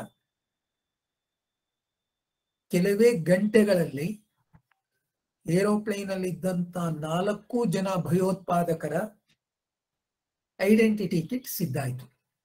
ಅವ್ರ ಫೋಟೋ, ಅವರ ಹಿನ್ನೆಲೆ, ಅವ್ರು ಎಲ್ಲೆಲ್ಲಿದ್ರು, ಏನೇನು ಓಡಾಡ್ತಿದ್ರು, ಹೇಗಾಗಿತ್ತು, ಎಷ್ಟು ದಿವಸದ ಮುಂಚೆ ಏನೇನಿತ್ತು ಅಂತ ಬಂದಂತ ಒಂದು ಸಣ್ಣ ಸಣ್ಣ ರಿಪೋರ್ಟ್ ಕೂಡ ಅವ್ರ ಪ್ರೊಫೈಲ್ ನಲ್ಲಿ ಆಡ್ ಆಗ್ತಾ ಅವರು ಯಾವ ಚಟುವಟಿಕೆಯಲ್ಲಿ ಹೇಗಿದ್ರು, ಏನ್ ಮಾಡಿದ್ದಾರೆ, ಅವ್ರು ಯಾರ್ಯಾರು, ಅವನ ಎತ್ತರ ಎಷ್ಟು, ಗಾತ್ರ ಎಷ್ಟು, ಎಲ್ಲವೂ ಇವ್ರ ಹತ್ರ ಮಾಹಿತಿ ಇತ್ತು. ಸೊ ಹೀಗೆ ಒಂದು ಇಂಟೆಲಿಜೆನ್ಸ್ ಡಿಪಾರ್ಟ್ಮೆಂಟ್ ಹೇಗೆ ಕೆಲಸ ಮಾಡುತ್ತೆ ಅನ್ನುವಂಥದ್ದಕ್ಕೆ ಇಸ್ರೇಲಿನ ಒಂದು ಬಹಳ ಒಳ್ಳೆಯ ಉದಾಹರಣೆ. ಒಂದು ರೀತಿ ಹೇಳಬೇಕಿದ್ರೆ ಎಂಟೆಬೆ ಈ ಇಡೀ ರೈಡ್ನ ಸಕ್ಸಸ್ ಚೆಲ್ಲಿತ್ತು ಅಂದ್ರೆ ಅದು ಇನ್ಫಾರ್ಮೇಶನ್ ಅಲ್ಲಿ. ಇಂಟೆಲಿಜೆನ್ಸ್ ಇನ್ಫಾರ್ಮೇಶನ್ ಎಷ್ಟು ಪಕ್ಕಾ ಇದ್ರೆ ಅಷ್ಟು ವ್ಯವಸ್ಥಿತವಾಗಿ ಕೆಲಸ ಆಯ್ತು ಅನ್ನುವಂಥದ್ದು. ಇದು ಇಸ್ರೇಲಿನ ಇಂಟೆಲಿಜೆನ್ಸ್ ವಿಭಾಗದ ಕ್ಷಮತೆಯನ್ನು ತೋರಿಸುತ್ತೆ. ಜಗತ್ತಿನ ಅಗ್ರಗಣ್ಯ ಇಂಟೆಲಿಜೆನ್ಸ್ ಏಜೆನ್ಸಿಗಳಲ್ಲಿ ಮೊಸಾದ್ ಕೂಡ ಒಂದು. Top most intelligence. ಮೊಸಾದನ್ನ ಇನ್ಫಿಲ್ಟ್ರೇಟ್ ಮಾಡ್ಲಿಕ್ಕೆ ತುಂಬಾ ಜನ ಪ್ರಯತ್ನ ಮಾಡಿ ಫೇಲ್ ಆಗಿದ್ದಾರೆ. ಕೆಲವೇ ಸಂದರ್ಭದಲ್ಲಿ ಕೆಲವು ಸರ್ತಿ ಮಾತ್ರವೇ ಕೆಲವರು ಸಕ್ಸಸ್ ಆಗಿರೋದು. ಎಲ್ಲಿದ್ರೆ ಇಸ್ರೇಲನ್ನ ಮೊಸಾದನ್ನ ಇನ್ಫಿಲ್ಟ್ರೇಟ್ ಮಾಡಕ್ಕೆ ಬಹಳ ಕಷ್ಟ ಇದೆ. ಆದ್ರೆ ಜಗತ್ನಲ್ಲಿ KGB ಇನ್ಫಿಲ್ಟ್ರೇಟ್ ಆಗಿದೆ, FBI ಇನ್ಫಿಲ್ಟ್ರೇಟ್ ಆಗಿದೆ, CIA ಇನ್ಫಿಲ್ಟ್ರೇಟ್ ಆಗಿದೆ, ಸ್ಕಾಟ್ಲ್ಯಾಂಡ್ ಯಾರ್ಡ್ ಇನ್ಫಿಲ್ಟ್ರೇಟ್ ಆಗಿದೆ, ನಮ್ಮ ರಾ ಇನ್ಫಿಲ್ಟ್ರೇಟ್ ಆಗಿದೆ, ನಮ್ಮ CBI ಇನ್ಫಿಲ್ಟ್ರೇಟ್ ಆಗಿದೆ, ನಮ್ಮ IB ಇನ್ಫಿಲ್ಟ್ರೇಟ್ ಆಗಿದೆ, ಎಲ್ಲವೂ ಆಗಿದೆ. ಆದ್ರೆ ಮೊಸಾದ್ ಅಷ್ಟು ಸುಲಭವಾಗಿ ಆಗಿಲ್ಲ. ಯಾರಾದ್ರೂ ಮೊಸಾದನ್ನ ಇನ್ಫಿಲ್ಟ್ರೇಟ್ ಮಾಡಿದೀವಿ ಅಂತ ಅನ್ಕೊಂಡ್ರೆ ಅವನನ್ನ ಎಷ್ಟು ಚೆನ್ನಾಗಿ ಇವ್ರು ಆಟ ಆಡ್ಸಿರ್ತಾರೆ ಅಂದ್ರೆ ಅವನಿಗೆ 6-8 ತಿಂಗಳು ವರ್ಷ ಆದ್ಮೇಲೆ ಗೊತ್ತಾಗುತ್ತೆ ತಾನು ಪೂರ್ತಿ ವಿರುದ್ಧ ದಿಕ್ಕಿನಲ್ಲಿ ಹೋಗ್ತಿದ್ದೆ ಅಂತ. ಇಂಗ್ಲಿಷ್ ನಲ್ಲಿ ಒಂದು ಶಬ್ದ ಹೇಳ್ತಾರೆ, ವೈಲ್ಡ್ ಗೂಸ್ ಚೇಸ್ ಅಂತ. ಈ ಬಾತುಕೋಳಿನ ಹಿಡಿಯಕ್ ಹೋದ್ರೆ ಅದ್ರಲ್ಲೂ ಒಂದು ಈ ಕಾಡದಲ್ಲಿ ಅಥವಾ ಸಾಕದೇ ಇರುವಂತ ಬಾತುಕೋಳಿ ಇರುತ್ತಲ್ಲ, ಅದನ್ನ ಹಿಡಿಯಕ್ ಹೋದ್ರೆ ಹೇಗೆ ಆಟ ಆಡಿಸುತ್ತೆ ಅನ್ನುವಂಥದ್ದು, ಕೈಗೆ ಸಿಗಲ್ಲ ಅಂತ. ಒಂದು ವೈಲ್ಡ್ ಗೂಸ್ ಚೇಸ್ ಮೊಸಾದಿನ ಇನ್ಫಿಲ್ಟ್ರೇಟ್ ಆಗ್ಲಿಕ್ಕೆ. ಆ ತರಹದೊಂದು ವ್ಯವಸ್ಥೆ ಇಸ್ರೇಲ್ನಲ್ಲಿರೋದು ಒಂದು ವಿಶೇಷ. ಯುಗಾಂಡಾನಲ್ಲಿ ಪ್ಲೇನ್ ಇಳೀತು ಅಂತ ಗೊತ್ತಾಗ್ತಿದ್ದ ಹಾಗೇನೆ ಚರ್ಚೆ ಶುರುವಾಯ್ತು ಇಸ್ರೇಲ್ನಲ್ಲಿ ಏನ್ ಮಾಡಬೇಕು. ಉಗಾಂಡಾದಲ್ಲಿ ಇಳಿದ ಮೇಲೆ ಅಲ್ಲಿ ಸರ್ವಾಧಿಕಾರಿ ಇದ್ದಾನೆ, ಈದಿ ಅಮೀನ್. ಈದಿ ಅಮೀನ್ ಅಲ್ಲಿ ಯುಗಾಂಡಾದ ಒಂದು ಸಣ್ಣ ಬುಡಕಟ್ಟು ಜನಾಂಗಕ್ಕೆ ಸೇರಿದ್ದಂತ ಒಬ್ಬ ವ್ಯಕ್ತಿ. ಯಾವಾಗ ಬ್ರಿಟನ್ ಆಫ್ರಿಕಾದ ಅತಿ ದೊಡ್ಡ ಭಾಗವನ್ನು ಆಕ್ರಮಣ ಮಾಡಿಕೊಂಡು ತನ್ನ ಕಾಲೋನಿಗಳು ಮಾಡಿಕೊಂಡಿತ್ತು, ಅವಾಗ ಈದಿ ಅಮೀನ್ ಬ್ರಿಟಿಷ್ ಸೈನ್ಯದಲ್ಲಿ ಇದ್ದಂಥವನು. 2ನೇ ಮಹಾಯುದ್ಧದ ಸಂದರ್ಭದಲ್ಲಿ ಬ್ರಿಟಿಷ್ ಸೇನೆಯಲ್ಲಿ ಕ್ಯಾಪ್ಟನ್ ಆಗಿ ಪ್ರಮೋಷನ್ ತಗೊಂಡು ಮಾಡಿದಂಥವನು. ಯುದ್ಧದಲ್ಲಿ ಅವನ ಧೈರ್ಯಕ್ಕೆ ಪರಾಕ್ರಮಕ್ಕೆ ಮೆಚ್ಚಿ ಬ್ರಿಟನ್ ಸೇನೆ ಅವನಿಗೆ ವಿಕ್ಟೋರಿಯಾ ಕ್ರಾಸ್ ಕೊಟ್ಟಿತ್ತು. ಅದೊಂದು ಬಹಳ ದೊಡ್ಡ ಗೌರವ, ಯುದ್ಧದ ಪಾರಿತೋಷಕ ಅದು. ಸೊ ಹಾಗೆ ವಿಕ್ಟೋರಿಯಾ ಕ್ರಾಸ್ ಅನ್ನು ಪಡೆದುಕೊಂಡಂತ ಒಬ್ಬ ಯೋಧ, ಸೋಲ್ಜರ್. ಇಲ್ಲಿ ಯುಗಾಂಡಾದ ಸೇನೆ ಆದಾಗ ಅದರ ಲೆಫ್ಟಿನೆಂಟ್ ಜನರಲ್ ಆಗಿ ನಾಯಕನಾಗಿ ಇದ್ದಂತವನು ಕೊನೆಗೆ ಒಂದು ಕ್ರಾಂತಿ ಮಾಡಿ ಯುಗಾಂಡಾದ ಅಧ್ಯಕ್ಷರಾಗಿದ್ದಂತ ಒಬೋಟೆ ಅವನನ್ನ ಪದಚ್ಯುತಗೊಳಿಸಿ ಇವನೇ ತನ್ನನ್ನೇ ತಾನು ಫೀಲ್ಡ್ ಮಾರ್ಷಲ್ ಅಂತ ಅಪಾಯಿಂಟ್ ಮಾಡಿಕೊಂಡು ಫೀಲ್ಡ್ ಮಾರ್ಷಲ್ ಈದಿ ಅಮೀನ್ ದಾದಾ ಅಲ್ಲಿ ಇದ್ದಂತು. ಇವನ ಬಗ್ಗೆ ಮಾಹಿತಿ ಪ್ರಪಂಚದಲ್ಲಿ ತಗೊಂಡ್ರೆ ತುಂಬಾ ಚೆನ್ನಾಗಿದೆ. ಒಂದ್ಸರ್ತಿ ಇಂಟರ್ನೆಟ್ ನಲ್ಲಿ ಹೋಗಿ ಹುಡುಕಿ ಈದಿ ಅಮೀನ್ ಅಂತ ಹುಡುಕಿ ತುಂಬಾ ಚೆನ್ನಾಗಿರುವಂತ ಮಾಹಿತಿಗಳು ಸಿಕ್ಕುತ್ತೆ. ತಿಕ್ಕಲ ದೊರೆ ಅಂತ ಹೇಳದಂತದೊಂದು ಸ್ಥಿತಿ ಹಾಗಿದ್ದಂತವನು. ಪ್ರಪಂಚಕ್ಕೆ ಅವನೊಬ್ಬ ಜೋಕರ್ ಅಂತ ಕಾಣಿಸ್ತಿದ್ದ, ಆದರೆ ವಾಸ್ತವದಲ್ಲಿ ಅತ್ಯಂತ ಅಪಾಯಕಾರಿಯಾಗಿದ್ದಂತ ವ್ಯಕ್ತಿ. ನಿಷ್ಕಾರುಣಿ. ಎಷ್ಟು ಸಾವಿರ ಜನರನ್ನ ಯುಗಾಂಡಾದಲ್ಲಿ ಕೊಂದಿದ್ದಾನೆ ಅಂತ ಲೆಕ್ಕನೇ ಇಲ್ಲ. 16,000 ಜನರ ಕೊಲೆ ಆಗಿದೆ ಈದಿ ಅಮೀನ್ ಕೈಯಲ್ಲಿ. ಯಾಕೆಂದ್ರೆ ಅವನ ವಿರುದ್ಧ ಮಾತನಾಡಿದ್ರು ಅನ್ನುವಂಥದ್ದು. ಶಬ್ದ ಎತ್ತಿದ್ರೆ ಅವ್ರು ಕೊಲೆ ಆಗ್ತಿತ್ತು. ಆ ತರಹದ ವ್ಯವಸ್ಥೆಯನ್ನು ಇಟ್ಕೊಂಡು ಈದಿ ಅಮೀನ್ ಸರ್ವಾಧಿಕಾರಿಯಾಗಿದ್ದು ಬಹಳ ಮಾಡಿದಂಥದ್ದು.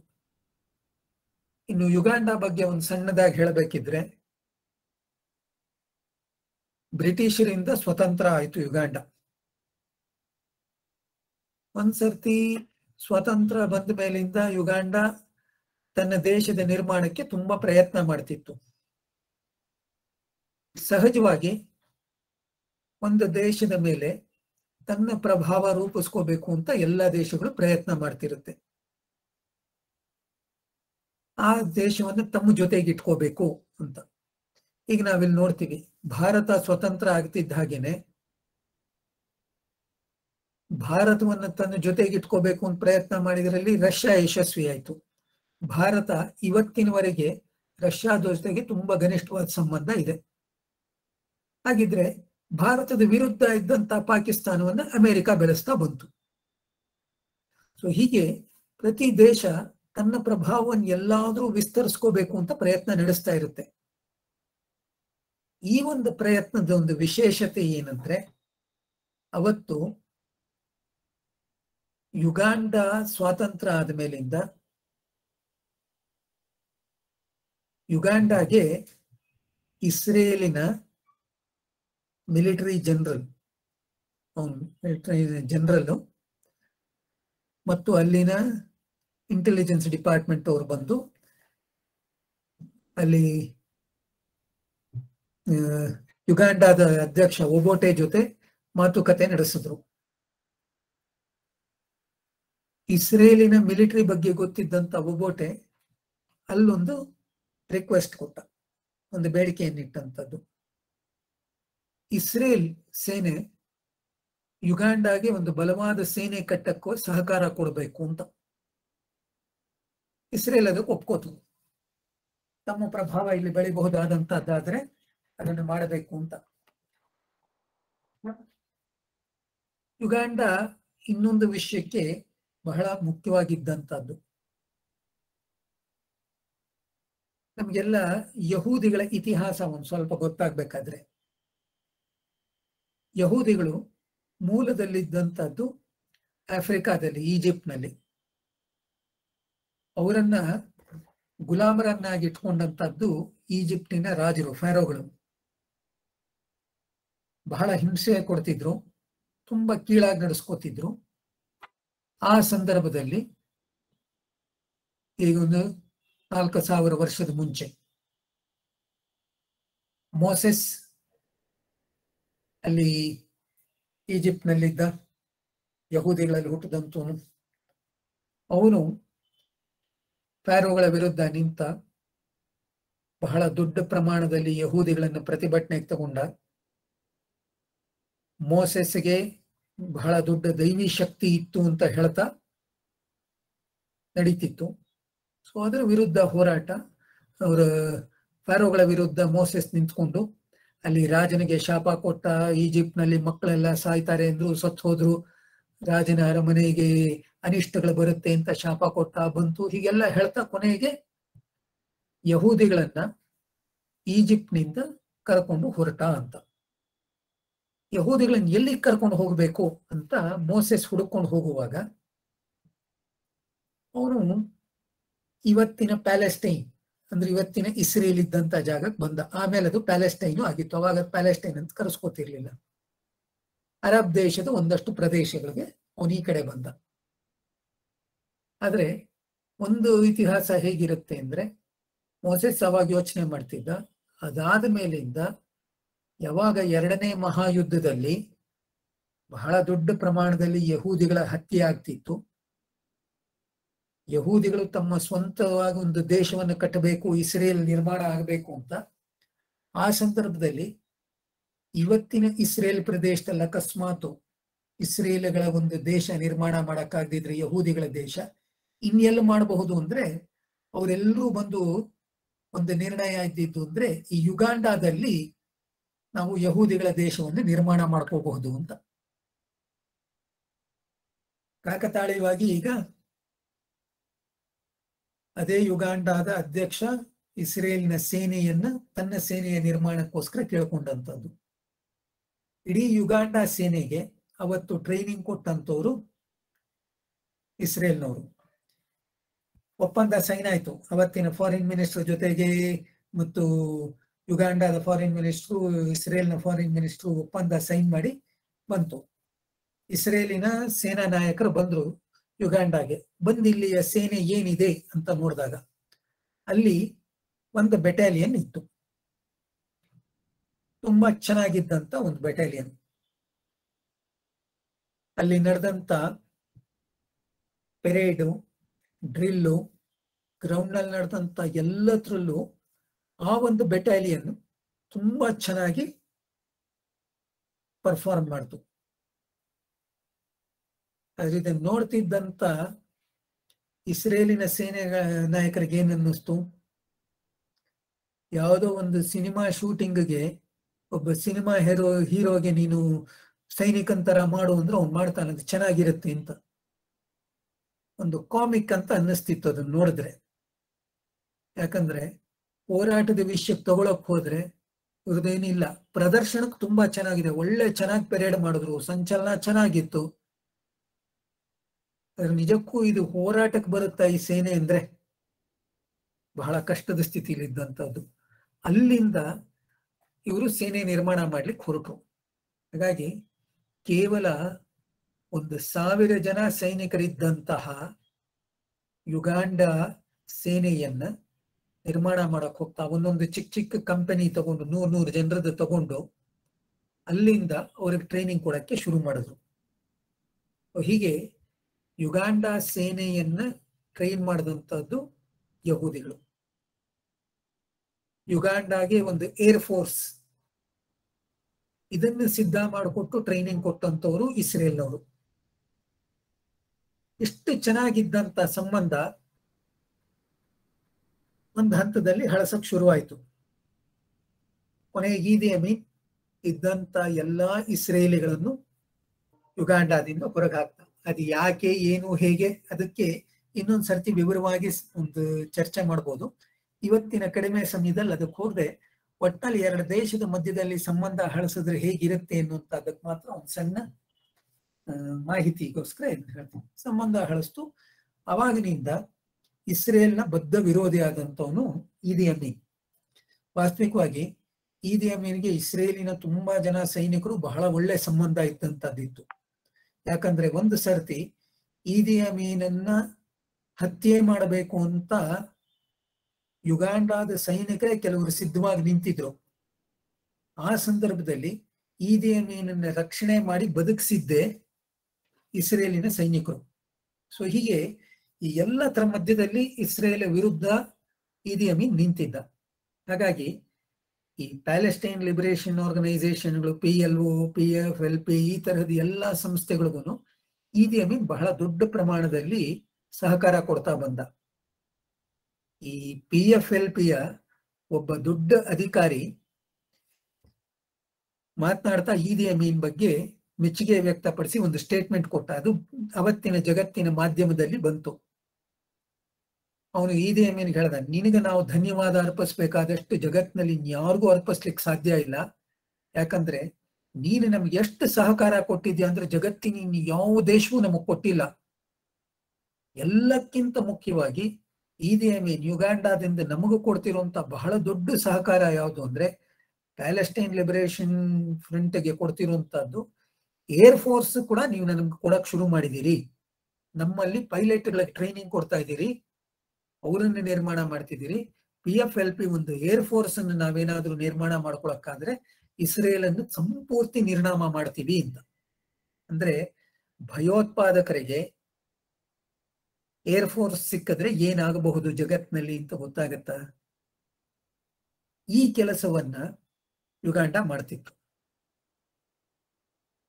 ಯಾವಾಗ ಈ ಪ್ಲೇನ್ ಅಲ್ಲಿ ಇಳಿದು ಯುಗಾಂಡಾದಲ್ಲಿ ಇಳಿತು ಎಂಟಬಿನಲ್ಲಿ, ಒಂದು ಸಂಗತಿ ಬಹಳ ಸ್ಪಷ್ಟವಾದಂತದ್ದೇನು ಅಂದ್ರೆ ಜಗತ್ತಿನಲ್ಲಿ ವಿಶ್ವಸಂಸ್ಥೆಯ ಒಂದು ಸದಸ್ಯ ದೇಶ ಇಷ್ಟು ಓಪನ್ ಆಗಿ ಭಯೋತ್ಪಾದಕರ ಸಪೋರ್ಟ್ಗೆ ನಿಂತಿದೆ ಅನ್ನುವಂತ ಮೊದಲನೇ ಉದಾಹರಣೆ ಅಲ್ಲೇ ಕಾಣಿಸಿದ್ದು. ಉಳಿದವರೆಲ್ಲ ಒಂದ್ ಸ್ವಲ್ಪ ತೆರೆಮರೆಯಲ್ಲಿ ಸಹಕಾರ ಕೊಡ್ತಿದ್ರು. ಆದ್ರೆ ಈದಿಯಲ್ಲಿ ಬಹಳ ದೊಡ್ಡ ಪ್ರಮಾಣದಲ್ಲಿ ಈ ಸಹಕಾರವನ್ನ ಕೊಟ್ಟಂತದ್ದು. ಇದು ಜಗತ್ತಿಗೆ ಮೊದಲನೇ ಸರ್ತಿ ಗೊತ್ತಂತದ್ದು.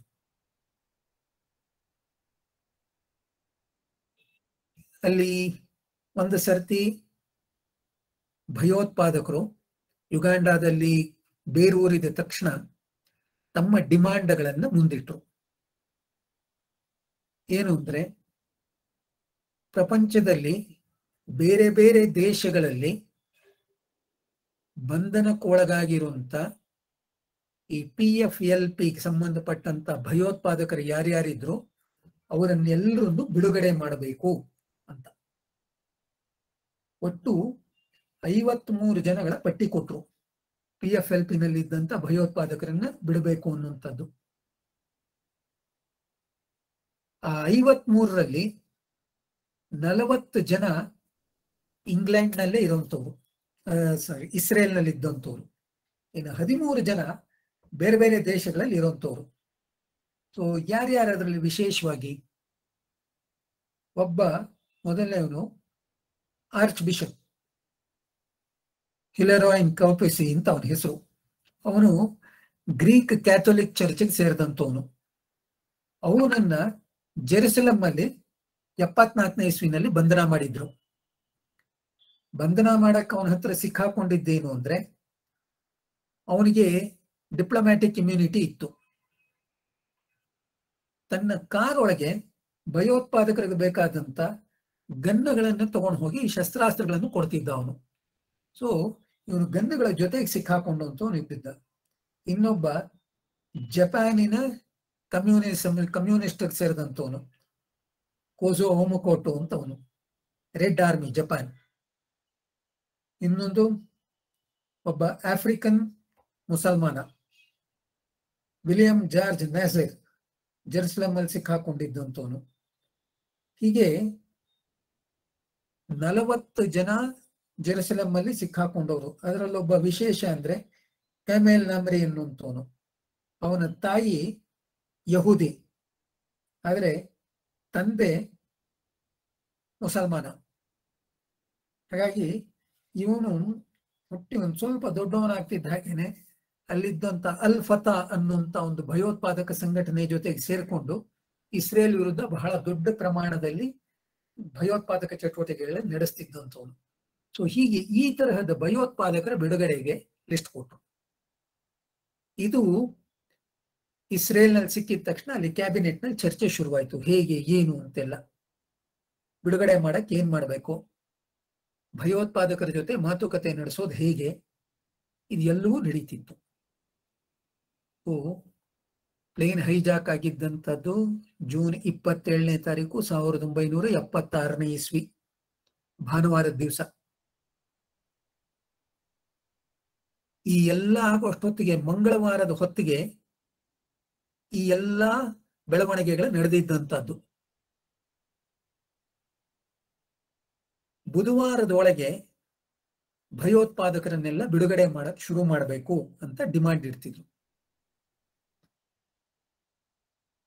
ಈ ಸಂದರ್ಭದಲ್ಲಿ ಈದಿ ಅಮೀನ್ ಯುಗಾಂಡಾದಲ್ಲಿ ಇಳಿದಿದ್ದಂತ ವಿಮಾನದಲ್ಲಿ ಇದ್ದಂತ ಈ ಎಲ್ಲ ಒತ್ತೆಯಾಳಗಳನ್ನು ಭೇಟಿಯಾಗ್ಲಿಕ್ಕೋಸ್ಕರ ಬಂದ ಅಲ್ಲಿಗೆ. ಆತ ಬಂದು ಎಲ್ಲರನ್ನೂ ಉದ್ದೇಶಿಸಿ ಅಲ್ಲಿ ಭಾಷಣ ಮಾಡ್ದ. ಭಾಷಣದಲ್ಲಿ ಏನ್ ಹೇಳ್ದ, ಅಷ್ಟೊತ್ತಿಗೆ ಈ ಒತ್ತೆಯಾಳಗಳನ್ನೆಲ್ಲ ಏರೋಪ್ಲೇನ್ ಇಂದ ಕೆಳಗಿಳಿಸಿ ಎಂಟೆಬೆ ವಿಮಾನ ನಿಲ್ದಾಣದ 1-2 ಹಾಲ್ಗಳಿದ್ದಂಥದ್ದು, ಅಲ್ಲಿ ಇವರನ್ನೆಲ್ಲರನ್ನು ಇಳ್ಕೊಳಕ್ಕೆ ಕರ್ಕೊಂಡು ಹೋದ್ರು. ಸೊ ಇಲ್ಲಿ ಸುಮಾರು 200-250 ಜನ ಇದ್ರು. ಇವರೆಲ್ಲ ಇಳಿದ ಮೇಲೆ ಒಂದು ಸ್ವಲ್ಪ ಹೊತ್ತಿನಲ್ಲಿ ಅಲ್ಲಿ ಇವರಿಗೆ ಬೇಕಾದ ಹಾಗೆ ಕೂತ್ಕೊಳ್ಳಕ್ಕೆ ಒಂದು 250 ಕುರ್ಚಿಗಳು ಬಂತು. ಹಾಗೆ ಇವ್ರಿಗೆಲ್ಲ ಬೇಕಾದಂತ ಹಾಸಿಗೆ ಬಟ್ಟೆಗಳೆಲ್ಲ ಒಂದಷ್ಟು ಬಂತು ಅಲ್ಲಿ. ಅಂತ ಸಂದರ್ಭದಲ್ಲಿ ಈದಿ ಅಮೀನ್ ಇವರನ್ನ ಉದ್ದೇಶಿಸಿ ಭಾಷಣ ಮಾಡ್ದ. ಭಯೋತ್ಪಾದಕರು ಬಂದ್ರು, ನಾವು ಇಲ್ಲಿ ಇಳಿಬೇಕು ಅಂತ ಕೇಳ್ಕೊಂಡಿದ್ದಾರೆ, ಆದ್ರೆ ಇಲ್ಲಿ ಇಳಿಸದೇ ಇದ್ರೆ ಪ್ಲೇನ್ ಆಕಾಶದಲ್ಲೇ ಅವರು ಬ್ಲಾಸ್ಟ್ ಮಾಡ್ತಾರೆ ಅಂತ ಹೇಳಿದ್ರು. ಹಾಗಾಗಿ ಒಂದು ಮಾನವೀಯತೆ ದೃಷ್ಟಿಯಿಂದ ಇಲ್ಲಿ ಅವ್ರಿಗೆ ಪ್ಲೇನ್ ಇಳಿಸಕ್ಕೆ ಅವಕಾಶ ಕೊಟ್ಟಿದೆ. ಭಯೋತ್ಪಾದಕರು ಕೆಲವರೆಲ್ಲ ಡಿಮಾಂಡ್ ಅನ್ನು ಕೊಟ್ಟಿದ್ದಾರೆ. ಇದನ್ನ ಇಟ್ಕೊಂಡು ನಾನು ಇಸ್ರೇಲಿನ ಸರ್ಕಾರದ ಜೊತೆನೂ ಮಾತುಕತೆ ನಡೆಸ್ತಾ ಇದ್ದೀನಿ. ಅವರು ಸರ್ಕಾರ ಹೇಗೆ ಸ್ಪಂದಿಸುತ್ತೆ ಅನ್ನೋದ್ರ ಮೇಲೆ ನಿಮ್ಮೆಲ್ಲರ ಭವಿಷ್ಯ ಇದೆ ಅನ್ನುವಂಥದ್ದು ಭಾಷಣ ಮಾಡ್ದ. ಈ ಭಾಷಣ ಕಂಪಾಲ ರೇಡಿಯೋನಲ್ಲಿ ಪ್ರಸಾರ ಆಯಿತು. ಇದನ್ನ ಇಸ್ರೇಲ್ನಲ್ಲಿದ್ದಂಥವ್ರು ಕೇಳಿದ್ರು. ಕೇಳಿದ ತಕ್ಷಣ ಎಲ್ರಿಗೂ ಬಂದಂತ ಒಂದು ಪ್ರಶ್ನೆ, ಇಸ್ರೇಲ್ ಜೊತೆ ಯಾಕೆ ಮಾತುಕತೆ? ಏರೋಪ್ಲೇನ್ ಅಲ್ಲಿ 16 ದೇಶಗಳಿಗೆ ಸೇರಿದಂತ ಜನರು ಇದ್ದಾರೆ. ಅದರಲ್ಲಿ 83 ಜನ ಇಸ್ರೇಲ್ನವ್ರು ಇದ್ದಾರೆ, 40ಕ್ಕಿಂತ ಹೆಚ್ಚು ಫ್ರಾನ್ಸ್ನವ್ರು ಇದ್ದಾರೆ, ಇನ್ನೊಂದು 25-30 ಜನ ಇಂಗ್ಲೆಂಡ್ನವ್ರು ಇದ್ದಾರೆ, ಗ್ರೀಸ್ನವ್ರು ಇದ್ದಾರೆ, ಬೇರೆ ಬೇರೆ ದೇಶಗಳಿಗೆ ಸಂಬಂಧಪಟ್ಟವ್ರು ಇದ್ದಾರೆ. ಆದ್ರೆ ಈದಿ ಅಮೀನು ಮಾತನಾಡ್ತಾ ಇಸ್ರೇಲ್ ಜೊತೆ ಮಾತನಾಡ್ತೀನಿ ಅಂದ್ರೆ ಏನ್ ಅರ್ಥ? ಯಾಕೆ ಇಸ್ರೇಲ್ ಮಾತ್ರ? ಅವನು ಬಳಸ್ತಂತ ಒಂದು ವಾಕ್ಯ ಇಡೀ ಇಸ್ರೇಲ್ನಲ್ಲಿ ಒಂದು ತಲ್ಲಣವನ್ನು ನಿರ್ಮಾಣ ಮಾಡ್ತು. ಯಾಕಿದು ಅಂತ ಸ್ಪಷ್ಟ ಆಯ್ತು. ಈ ಹೈಜಾಕ್ ಮಾಡಿರುವಂತಹದ್ದು 53 ಜನ ಭಯೋತ್ಪಾದಕರನ್ನು ಬಿಡುಗಡೆ ಮಾಡಬೇಕು ಅಂತ ಪ್ರಪಂಚದ ಬೇರೆ ಬೇರೆ ದೇಶಗಳಿಗೆ ಇಟ್ಟಿರೋ ಡಿಮಾಂಡು, ಇದು ಎಲ್ಲದರಲ್ಲೂ ಒಂದು ತೂಕ ಆದ್ರೆ 40 ಜನ ಭಯೋತ್ಪಾದಕರು ಇರುವಂತಹದ್ದು ಇಸ್ರೇಲ್ನಲ್ಲೇ, 83 ಜನ ಒತ್ತೆಯಾಳಗಳಿರೋದು ಇಸ್ರೇಲಿಗಳೇ ಅಲ್ಲಿರುವಂತದ್ದು. ಈ ಸತ್ಯ ಬಹಳ ದೊಡ್ಡ ಪ್ರಮಾಣದಲ್ಲಿ ಇಸ್ರೇಲ್ಗೆ ಅರ್ಥವಾದಂಥದ್ದು. ಬೇರೆ ಬೇರೆ ದೇಶಗಳು ಈದಿ ಅಮೀನ್ ಜೊತೆ ಮಾತುಕತೆ ನಡೆಸ್ತಾ ಅಲ್ಲಿದ್ದಂತ ಒಂದಷ್ಟು ಜನ ಒತ್ತೆಯಾಳಗಳನ್ನ ಬಿಡುಗಡೆ ಮಾಡಿ ಕಳಿಸಿದ್ರು. 2 ಗುಂಪುಗಳಲ್ಲಿ ಈ ಒತ್ತೆಯಾಳಗಳ ಬಿಡುಗಡೆ ಆಯ್ತು. 40 ಜನ ಫ್ರಾನ್ಸ್ನವರನ್ನು ಬಿಡುಗಡೆ ಮಾಡ್ತಾ, ಫ್ರಾನ್ಸ್ನಲ್ಲಿದ್ದಂತ ಫ್ರಾನ್ಸ್ ಪಾಸ್ಪೋರ್ಟ್ ಇದ್ದಂತ ಎಲ್ಲರನ್ನೂ ಬಿಡುಗಡೆ ಮಾಡಿದ್ರು. ಅದರ ಜೊತೆಗೆ ಏರ್ ಫ್ರಾನ್ಸಿನ ಸಿಬ್ಬಂದಿ, ಅವರು ಎಲ್ಲ ಫ್ರೆಂಚ್ ನಾಗರಿಕರು, ಅವರನ್ನು ಬಿಡುಗಡೆ ಮಾಡಿದ್ರು. ಆದ್ರೆ ಆ ಕ್ಯಾಪ್ಟನ್ ಒಂದು ಹೇಳ್ದ, ನಾನು ಇವರನ್ನ ಯಾರನ್ನೂ ಬಿಟ್ಟು ಹೋಗಲ್ಲ. ಹಾಗೆ ಆ ಇಡೀ ಏರ್ ಫ್ರಾನ್ಸ್ ಸಿಬ್ಬಂದಿ ಕ್ಯಾಪ್ಟನ್ ಜೊತೆಗೆ ನಿಂತ್ಕೊಂಡ್ರು, ನಾವಿಲ್ಲಿರುವಂತ ಉಳಿದ ಒತ್ತೆಯಾಳಗಳನ್ನು ಬಿಟ್ಟು ಹೋಗಲ್ಲ, ಯಾಕಂದ್ರೆ ಇವರಿಷ್ಟು ಜನ ನಮ್ಮ ಜವಾಬ್ದಾರಿ ಅಂತ ಬಂದ್ರು, ನಮ್ಮನ್ನು ನಂಬ್ಕೊಂಡು ಇವ್ರು ಏರೋಪ್ಲೇನ್ ಹತ್ತದವರು.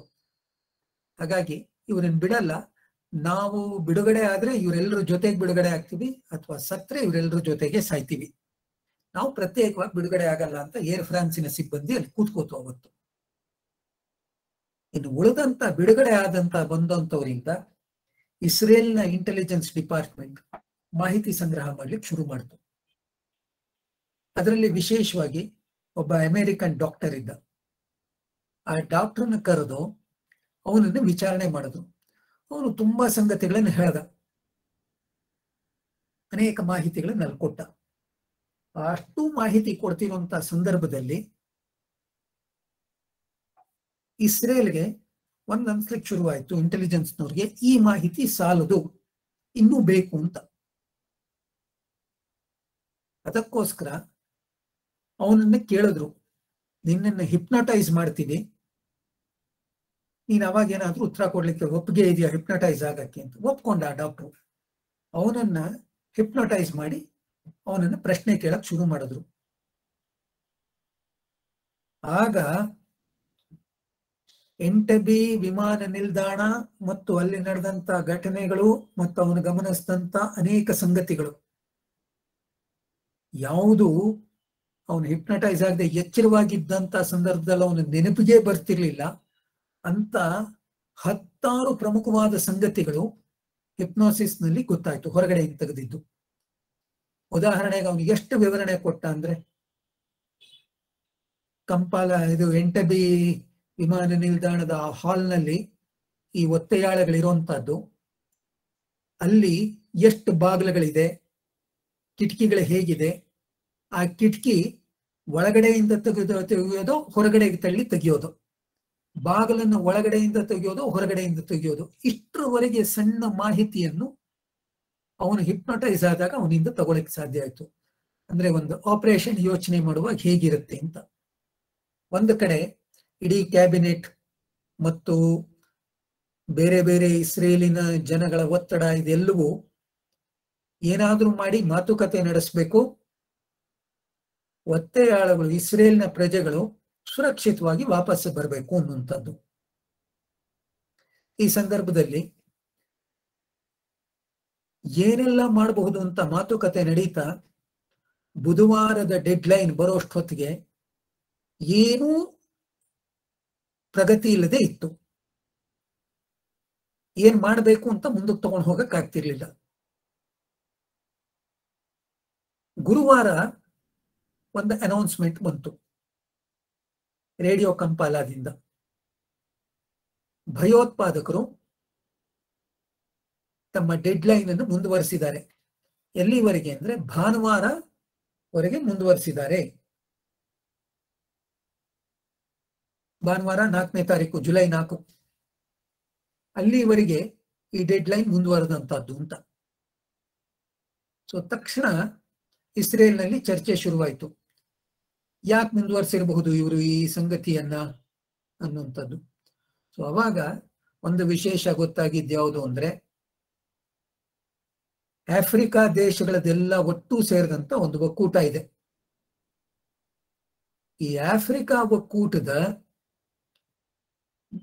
ಈ ಒಕ್ಕೂಟಕ್ಕೆ ಚೇರ್ಮನ್ ಇದ್ದಂತದ್ದು ಈದಿ ಅಮೀನ್. ಅದಕ್ಕೆ ಟರ್ಮ್ ಬೈ ಟರ್ಮ್ ಒಬ್ಬರಾದ್ಮೇಲೆ ಒಬ್ರು ಹೀಗೆ ಬೇರೆ ಬೇರೆ ಚೇರ್ಮನ್ಗಳು ಇರ್ತಾರೆ. ಅಂತದ್ರಲ್ಲಿ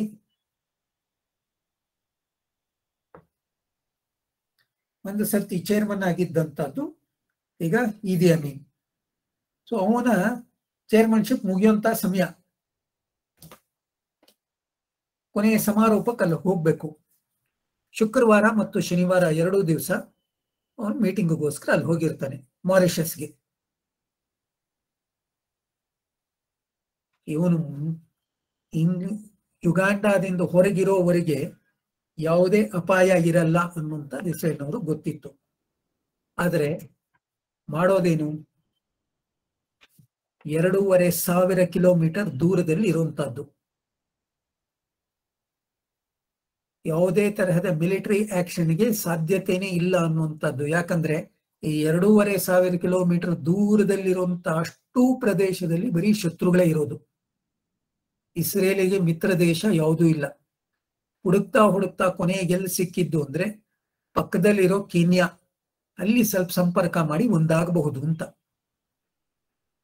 ಅದು ಬಿಟ್ರೆ ಇನ್ನೆಲ್ಲಿರ್ಬೋದು ಅಂದ್ರೆ ಯುಗಾಂಡ ಪಕ್ಕದಲ್ಲಿ ಒಂದು ಚಿಕ್ಕ ಅಂಗೈಯಗಲದ ದೇಶ ಪ್ರದೇಶ ಅಂತಿದ್ದಂಥದ್ದು ಒಂದು ಜುಬೌಟಿ ಅಂತ ಒಂದಿದೆ ದ್ವೀಪ.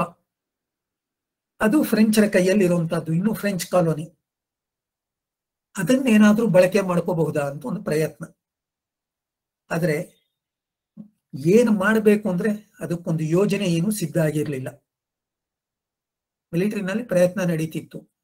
ಯಾವಾಗಿನ ಶುರುವಾಯಿತು ಅಂದ್ರೆ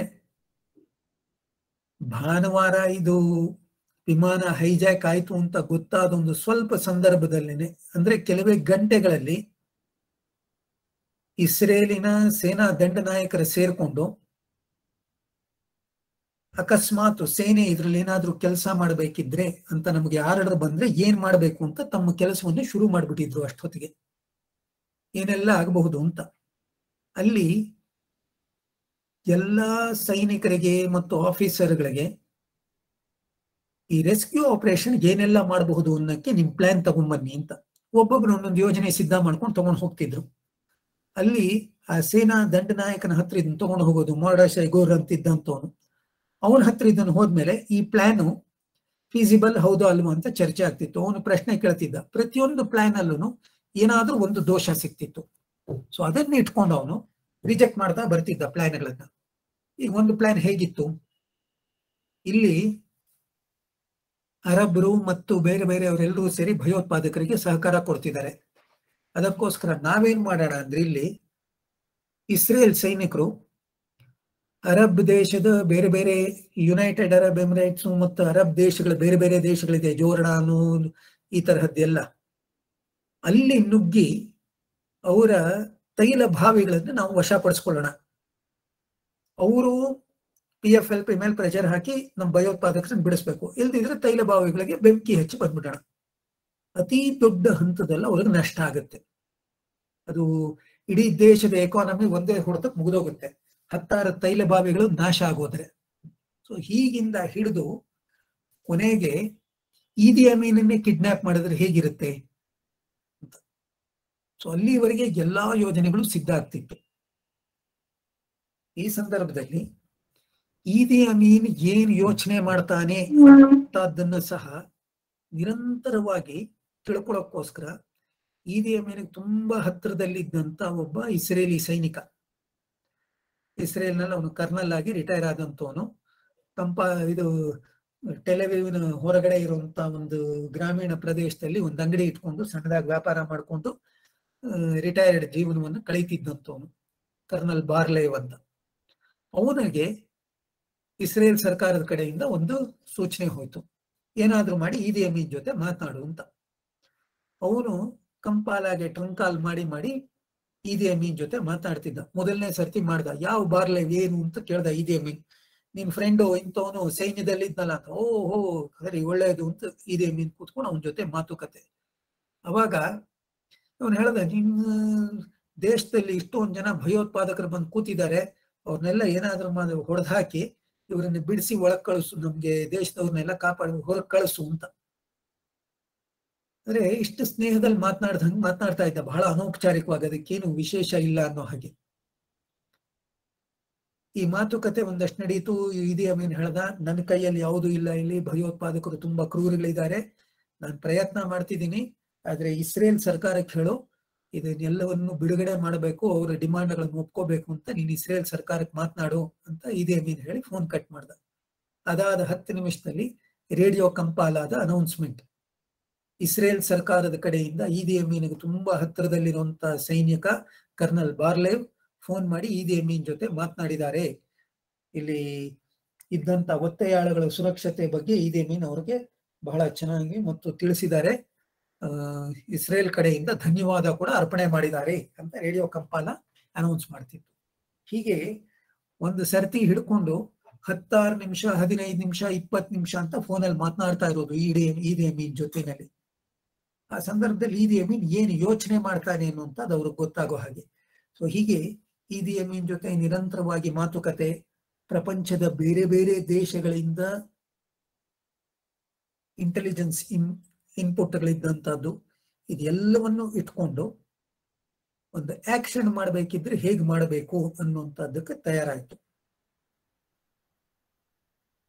ಸೇನೆ ಈ ತರಹದ ಆಪರೇಷನ್ ಎಲ್ಲಾದ್ರೂ ಇದ್ದು ಒಂದು ಕಮಾಂಡೋ ಆಪರೇಷನ್ ಮಾಡಬೇಕಿದ್ರೆ ಸಿದ್ಧ ಇದ್ದಂಥದ್ದು. ಅದಕ್ಕೆ ಈ ತರಹದ 100 ಆಪರೇಷನ್ಗಳನ್ನು ನಡೆಸಿ ಅನುಭವ ಇರುವಂತಹದ್ದು ಇಸ್ರೇಲ್ ಸೇನೆ ಇತ್ತು. ಅವರಿಗೆ ಸಮಸ್ಯೆ ಏನು? ನೀವು ನಮ್ಮನ್ನು ಕರ್ಕೊಂಡೋಗಿ ಎಂಟೆಬಿನಲ್ಲಿ ಬಿಟ್ರೆ ನಾವು ಆಪರೇಷನ್ ಮಾಡ್ಬೋದು, ಎಂಟೆಬಿಗೆ ಕರ್ಕೊಂಡೋಗಿ ಅಷ್ಟೇ ಅಂತ. 2,500 ಕಿಲೋಮೀಟರ್ ಕರ್ಕೊಂಡು ಹೋಗೋದು ಹೇಗೆ? ಇದಕ್ಕೆ ಇಸ್ರೇಲ್ನ ಏರ್ ಫೋರ್ಸ್ ಸಿದ್ಧ ಆಗಬೇಕಾಗಿತ್ತು.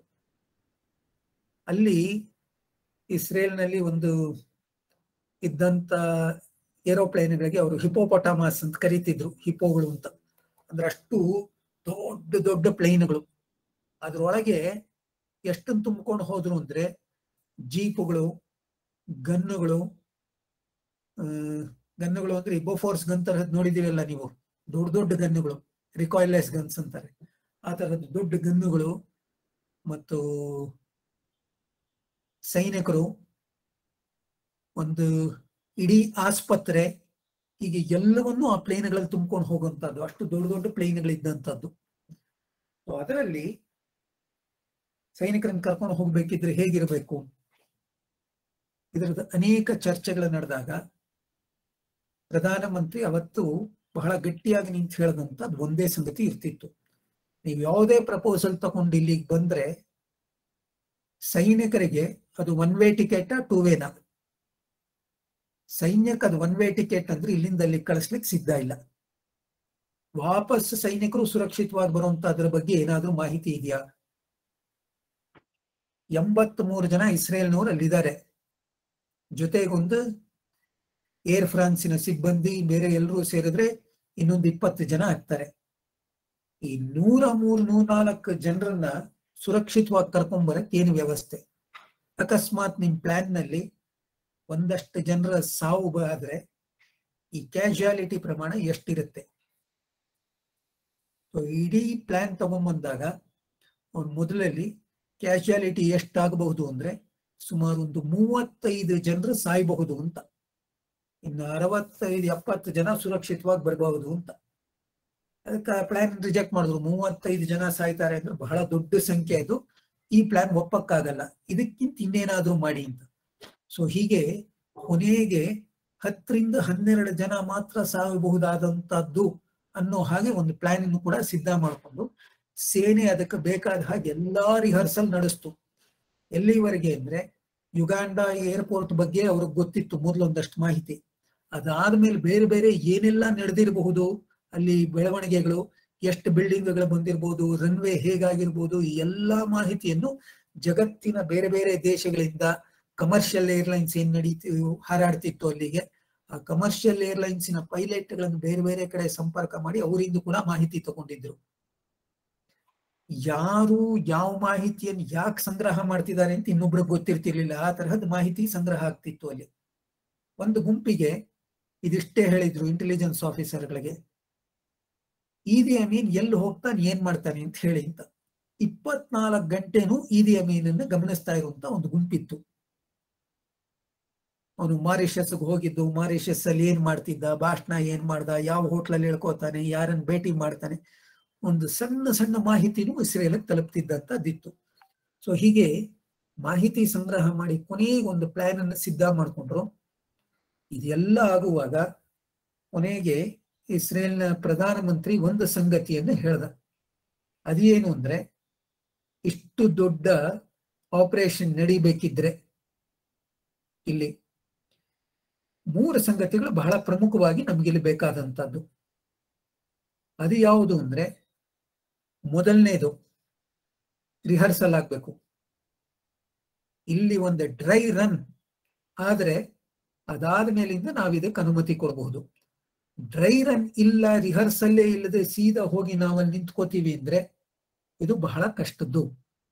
ಸೊ ಹಾಗಾಗಿ ಒಂದು ಡ್ರೈ ರನ್ ಸಾಧ್ಯ ಇದೆಯಾ, ಮೊದಲನೇದು. ಎರಡನೇದು ತಗೊಂಡಂಥದ್ದು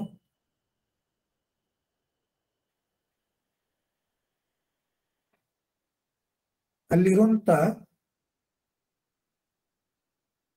ಒತ್ತೆಯಾಳಗಳು ಯಾರಿದ್ದಾರೆ ಇವರ ಸುರಕ್ಷತೆ ಬಗ್ಗೆ ಯಾವ ತರಹದ ಯೋಜನೆ ಇಟ್ಕೋಬಹುದು ನಾವು.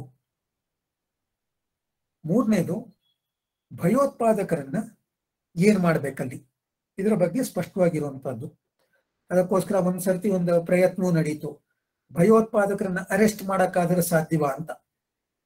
ಅವಾಗ ಅಲ್ಲಿದ್ದಂತ ಸೇನಾ ನಾಯಕ, ಡಿಫೆನ್ಸ್ ಮಿನಿಸ್ಟರ್ ಹೇಳದಂತ ಒಂದೇ ಸಂಗತಿ, ಮೊದಲನೇ ಪ್ರಯಾರಿಟಿ ಯಾವುದು, ಭಯೋತ್ಪಾದಕರನ್ನು ಹಿಡಿಯೋದಲ್ಲ.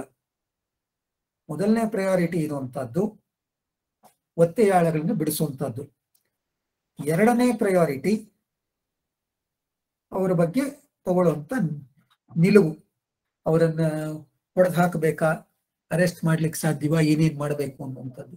ಸೊ ಹೀಗೆ ಈ 3 ಸಂಗತಿಗಳನ್ನು ಬಹಳ ಸ್ಪಷ್ಟ ಇಟ್ಕೊಂಡು ಯೋಜನೆ ನಿರ್ಮಾಣ ಆಯ್ತು. ಕೊನೆಗೆ ಈ ಆಪರೇಷನ್ ಎಂಟಬಿ ಶುರು ಆಗಬೇಕಿದ್ರೆ ಯಾವಾಗ ಆಗಬೇಕು, ಇದನ್ನು ತುಂಬಾ ತೂಕ ಮಾಡಿದಾಗ ಒಂದು ಸಂಗತಿ ಗೊತ್ತಾಯ್ತು, ಭಾನುವಾರದವರೆಗಷ್ಟೇ ಸಮಯ ಇದೆ. ಒಂದು ಸರ್ತಿ ಭಾನುವಾರ ಈದಿ ಅಮೀನ್ ಮಾರಿಷಸ್ ಇಂದ ವಾಪಸ್ ಬಂದರೆ ಇಲ್ಲಿ ಪ್ರೊಪಗ್ಯಾಂಡಾ ಎಕ್ಸಿಕ್ಯೂಷನ್ ಅಂತ ಹೇಳ್ತಾರೆ. ಪಬ್ಲಿಸಿಟಿಗೋಸ್ಕರ ಯಾರನ್ನೋ ಒಬ್ಬನು ಕೊಲ್ಲೋದಲ್ಲಿ, ಒಬ್ಬ ಒತ್ತೆಯಾಳನ್ನು ಕೊಂದು ಹಿಂಗೆ ಭಯೋತ್ಪಾದಕರು ಅವನನ್ನು ಕೊಂದಿದ್ದಾರೆ ಅಂದ್ರೆ ಆ ಸುದ್ದಿ ಇಡೀ ಜಗತ್ನಲ್ಲಿ ಹರಡುತ್ತೆ, ಅದು ತಲ್ಲನ್ನ ನಿರ್ಮಾಣ ಮಾಡುತ್ತೆ. ಹೀಗೆ ಸಣ್ಣ ಸಣ್ಣದಾಗಿ ಒಬ್ಬರನ್ನ ಹುಡುಕಿ ಕೊಲ್ಲುವಂತಹದ್ದು ಆ ಒತ್ತೆಯಾಳಗಳ ಮಧ್ಯದಲ್ಲಿ. ಯಾರನ್ನು ಕೊಲ್ತಾರೆ, ಯಾಕೆ ಕೊಲ್ತಾರೆ ಅನ್ನುವಂಥದ್ರದ್ದು ದೊಡ್ಡ ಸುದ್ದಿ ಮಾಡೋದು, ಪ್ರಪಂಚಕ್ಕೆ ಅನ್ನಿಸ್ಬೇಕು ಇಸ್ರೇಲ್ ನಿಷ್ಕರುಣೆಯಿಂದ ತನ್ನ ಪ್ರಜೆಗಳ ಕೊಲೆಯನ್ನು ನೋಡ್ತಾ ಇದೆ ಅಂತ ಅನ್ನಿಸೋ ಹಾಗೆ ಮಾಡಬೇಕು ಅನ್ನೋ ಹಾಗೆ ಪ್ರಾಪಗ್ಯಾಂಡಾ ಎಕ್ಸಿಕ್ಯೂಷನ್, ಇದನ್ನು ಮಾಡ್ಲಿಕ್ಕೆ ತುಂಬಾ ದೊಡ್ಡ ಸಿದ್ಧತೆ ನಡೀತಾ ಇದೆ ಅನ್ನುವಂತ ಮಾಹಿತಿಯೂ ಇತ್ತು. ಇಸ್ರೇಲ್ನಲ್ಲಿ ಒಂದು ಪ್ರಶ್ನೆ, ಈಗ ಭಯೋತ್ಪಾದಕರ ಡಿಮಾಂಡ್ಗೆ ಒಪ್ಕೊಂಡು ನಾವೇನಾದರೂ ಇಲ್ಲಿದ್ದಂತ ಖೈದಿಗಳನ್ನು ಬಿಡುಗಡೆ ಮಾಡಿದ್ರೆ ಇಸ್ರೇಲ್ನ ಅಸ್ತಿತ್ವಕ್ಕೆ ಏನ್ ಅರ್ಥ ಇದೆ? ಪ್ರಪಂಚದಲ್ಲಿ ಒಬ್ಬ ಯಹೂದಿ ಯಾವ ದೇಶದಲ್ಲಿ ಎಲ್ಲಿ ಬೇಕಿದ್ರೂ ಮುಕ್ತವಾಗಿ ಓಡಾಡಬಹುದು ಅನ್ನುವಂತ ರಕ್ಷಣೆ ಕೊಡಕ್ಕೋಸ್ಕರವೇ ಇಸ್ರೇಲ್ ದೇಶ ಇರೋದು. ಒಬ್ಬ ಯಹೂದಿ ಮುಕ್ತವಾಗಿ ಎಲ್ಲೂ ಓಡಾಡಕ್ಕಾಗಲ್ಲ ಅಂದ್ರೆ ಇಡೀ ದೇಶ ಇದ್ದಿದ್ದು ಏನು ಪ್ರಯೋಜನ ಅನ್ನುವಂತ ಒಂದು ಬಹಳ ದೊಡ್ಡ ಪ್ರಶ್ನೆ ಬರುತ್ತೆ ಅಂತ. ಆದ್ರೆ ಏನಾದ್ರೂ ಆಕ್ಷನ್ ತಗೊಳಕ್ ಹೋಗಿ ಇಷ್ಟು ಜನ ಒತ್ತೆಯಾಳಗಳ ಜೀವವನ್ನ ಪಣಕ್ಕಿಡಬೇಕಾ? ಇದು ಒಂದು ಬಹಳ ದೊಡ್ಡ ಪ್ರಮಾಣದಲ್ಲಿ ಇದ್ದಂತ ದ್ವಂದ್ವ. ಈ ಎಲ್ಲ ದ್ವಂದ್ವದ ಮಧ್ಯೆ ಇಡೀ ಪಾರ್ಲಿಮೆಂಟು, ಕ್ಯಾಬಿನೆಟ್ ಒಟ್ಟು ಸೇರಿ ಪ್ರಜಾಸತ್ತಾತ್ಮಕವಾಗಿ ಹೇಗೆ ನಿರ್ಣಯ ತಗೋಬೇಕು ಅಂತ ಒಂದು ಚರ್ಚೆ ನಡೀತಿತ್ತು. ಈ ಎಲ್ಲಾ ಚರ್ಚೆಗಳ ನಡೆಯುವಾಗ ಒಂದು ಪ್ರಶ್ನೆ ಬಂತು. ಈಗ ಇವ್ರಿಗೆ ಆರ್ಡರ್ ಕೊಡಬೇಕಾಗಿರೋದು ಯಾವಾಗ? ಪ್ರಧಾನಮಂತ್ರಿಯಿಂದ ಆರ್ಡರ್ ಬಂದಿಲ್ಲ. ಆದ್ರೆ ಇಲ್ಲಿ ಯೋಜನೆ ಏನಾಗಿದೆ, ರಾತ್ರಿ ಕತ್ತಲೆ ಇರುತ್ತೆ ಏರ್ಪೋರ್ಟ್ ನಲ್ಲಿ, ಆ ಸಂದರ್ಭದಲ್ಲಿ ನಾವು ಹೋಗಿ ಆಕ್ರಮಣ ಮಾಡಿದ್ರೆ ನಮಗೆ ಸಾಧ್ಯ. ಈ ಕಗ್ಗತ್ತಲೆಯಲ್ಲೂ ಒಂದು ಚೂರ್ ಲೈಟ್ ಇಲ್ಲದೆ ಇದ್ದಂತ ಸಂದರ್ಭದಲ್ಲಿ ಒಂದು ಏರೋಪ್ಲೇನ್ ಅನ್ನು ತಗೊಂಡು ಹೋಗಿ ಲ್ಯಾಂಡ್ ಮಾಡಿಸೋದು ಹೇಗೆ? ಇದರದು ಅಲ್ಲಿ ಪ್ರತ್ಯಕ್ಷ ರಿಹರ್ಸಲ್ ನಡೆದಿತ್ತು. ಪಿಚ್ ಡಾರ್ಕ್, ಏನೂ ಕಾಣಿಸ್ದೇ ಇದ್ದಂತ ಸಂದರ್ಭದಲ್ಲೂ ಈ ಇಸ್ರೇಲ್ ಪೈಲಟ್ಗಳು ಎಷ್ಟು ಚಾಕಚಕ್ಯತೆಯಿಂದ ಒಂದು ಚೂರು ಶಬ್ದ ಬರೆದಿದ್ದ ಹಾಗೆ ಏರೋಪ್ಲೇನ್ ಅನ್ನು ಲ್ಯಾಂಡ್ ಮಾಡಿಸ್ತಾರೆ ಎನ್ನುವಂಥದ್ದು ಕೂಡ ಅಲ್ಲಿ ಡ್ರೈ ರನ್ ಆಗಿತ್ತು. ಹಾಗೆ ಕತ್ತಲೆಯ ಪೂರ್ತಿ ಅಡ್ವಾಂಟೇಜ್ ತಗೊಳ್ಳಿಕ್ಕೆ ಬೇಕಾದ ಹಾಗೆ ಇಡೀ ಯೋಜನೆ ನಿರ್ಮಾಣ ಆಯಿತು. ಈಗ ಅಲ್ಲಿ ರಾತ್ರಿ 12 ಗಂಟೆ ಮೇಲೆ ಕತ್ಲೆನಲ್ಲಿ ಇವ್ರು ಏನಾದ್ರೂ ಒಂದು ಆಪರೇಷನ್ ಶುರು ಮಾಡಬೇಕು ಅಂತಾದ್ರೆ 2500 ಕಿಲೋಮೀಟರ್ ದೂರ ಹೋಗಬೇಕು. ಸೊ ಈ ಪ್ಲೇನ್ಗಳು ಟೇಕ್ ಆಫ್ ಆಗ್ಬೇಕಾದ ಯಾವಾಗಿಂದ? ಇಸ್ರೇಲ್ನ ಏರ್ ಬೇಸ್ ನಿಂದ. ಅಂದ್ರೆ ಮಧ್ಯಾಹ್ನ 3 ಗಂಟೆ ಆದ ತಕ್ಷಣ ಇದು ಟೇಕ್ ಆಫ್ ಆಗಬೇಕು. ಆದ್ರೆ ಮಧ್ಯಾಹ್ನ 3 ಗಂಟೆ ಆದ್ರೂ ಪಾರ್ಲಿಮೆಂಟ್ ಅಲ್ಲಿ ಚರ್ಚೆ ನಡೀತಿದೆ. ಈಗ ನಾವು ಏನ್ ಆಕ್ಷನ್ ತಗೊಳ್ಳೋದು ಒಳ್ಳೇದು? ಪ್ರತಿಯೊಬ್ಬ ಸಂಸತ್ ಸದಸ್ಯನೂ ಮಾತಾಡ್ತಿದ್ದಾನೆ. ಮಾತನಾಡುವಾಗ ಅವನನ್ನು ತಡೆಯೋ ಹಾಗಿಲ್ಲ. ಪ್ರಧಾನಮಂತ್ರಿ ಪ್ರತಿಯೊಬ್ಬರಿಗೂ ಮಾತನಾಡಕ್ ಅವಕಾಶ ಕೊಡ್ಬೇಕಲ್ಲಿ. ಎಲ್ಲರ ಅಭಿಪ್ರಾಯಕ್ಕೂ ಇರಬೇಕು. ಎಲ್ಲಾ ಪಕ್ಷದವ್ರಿಗೂ ಅಲ್ಲಿ ಅಭಿಪ್ರಾಯ ವ್ಯಕ್ತಪಡಿಸಕ್ಕೆ ಅವಕಾಶ ಇರಬೇಕು. ಇವರಿಲ್ಲಿ ಚರ್ಚೆ ಮಾಡ್ತಿದ್ದಾರೆ. ಆದ್ರೆ ಅಷ್ಟೊತ್ತಿಗೆ ಒಂದು ಅನೌಪಚಾರಿಕವಾದಂತ ಒಪ್ಪಿಗೆ ಪಡ್ಕೊಂಡು ಏರೋಪ್ಲೇನ್ಗಳು ಹೊರಡ್ತು ಮೇಲೆ. ಆದ್ರೆ ಅವ್ರಿಗೆ ಸೂಚನೆ ಏನು? ನೀವು ಹೊರಡಿ, ಅಕಸ್ಮಾತ್ ಅಲ್ಲಿ ಮಿಲಿಟರಿ ಆಕ್ಷನ್ಗೆ ಅನುಮತಿ ಇಲ್ಲ ಅಂತಾದ್ರೆ ಮಧ್ಯದಲ್ಲಿ ವಾಪಸ್ ಬರ್ಬೇಕು ನೀವು. ಸೊ ಹೀಗಿಟ್ಕೊಂಡು ಈ ಏರೋಪ್ಲೇನ್ಗಳು ಇಸ್ರೇಲ್ನಿಂದ ಹೊರಟು ಮುಂದಕ್ಕೆ ಬಂದು ಅಲ್ಲಿ ಸುಯೇಸ್ ಕೆನಾಲ್ ದಾಟಿ ರೆಡ್ ಸಿ ಈ ಕಡೆಗೆ ಬರಕ್ಕೆ ಈಜಿಪ್ಟ್ ಅನ್ನು ದಾಟಿ ಬರಬೇಕು. ರೆಡ್ ಸೀನಲ್ಲಿ, ಆ ರೆಡ್ ಸೀನಲ್ಲಿ ಪೂರ್ತಿ ನೈಲ್ ನದಿ ಮತ್ತು ರೆಡ್ ಸಿ ಆ ಕಡೆಗಿರುವಂತ ಕಡೆ ಈಜಿಪ್ಟ್ ತನ್ನ ಸೇನೆಯ ರಿಡಾರ್ಗಳನ್ನು ಇಟ್ಟಿದೆ. ಅಲ್ಲಿ ಹೋಗೋ ಪ್ರತಿ ಪ್ಲೇನ್ ಟ್ರ್ಯಾಕ್ ಆಗುತ್ತೆ. ಇದರ ಕಣ್ಣು ತಪ್ಪಿಸಿ ಹೋಗಬೇಕು. ಅದಕ್ಕೆ ರಿಡಾರ್ನ ರೇಂಜ್ ಒಂದು ಹೈಟ್ ಇಂದ ಮೇಲಕ್ಕಿರುತ್ತೆ. ಇವರೇನ್ ಮಾಡಿದ್ರು, ಆ ರೇಂಜ್ ಅನ್ನು ತಪ್ಪಿಸ್ಕೊಳ್ಳಿಕ್ಕೋಸ್ಕರ ಏರೋಪ್ಲೇನ್ಗಳನ್ನು ತಕ್ಷಣ ಡೈವ್ ಮಾಡಿ ಗ್ರೌಂಡ್ ಲೆವೆಲ್ಗೆ, ಅಂದ್ರೆ ಸಮುದ್ರದಲ್ಲಿ ಆ ನೀರಿನ ಮಟ್ಟಕ್ಕಿಂತ ಕೆಲವೇ ಅಡಿಗಳ ಮೇಲೆ ಏರೋಪ್ಲೇನ್ ಅನ್ನು ತಗೊಂಡು ಹೋಗಿ ಒಂದು ಸರ್ತಿ ಆ ರೇಡಾರ್ ರೇಂಜ್ ದಾಟಿದ ಮೇಲೆ ಮತ್ತೆ ಆಕಾಶಕ್ಕೆ ಹೋದಂಥದ್ದು.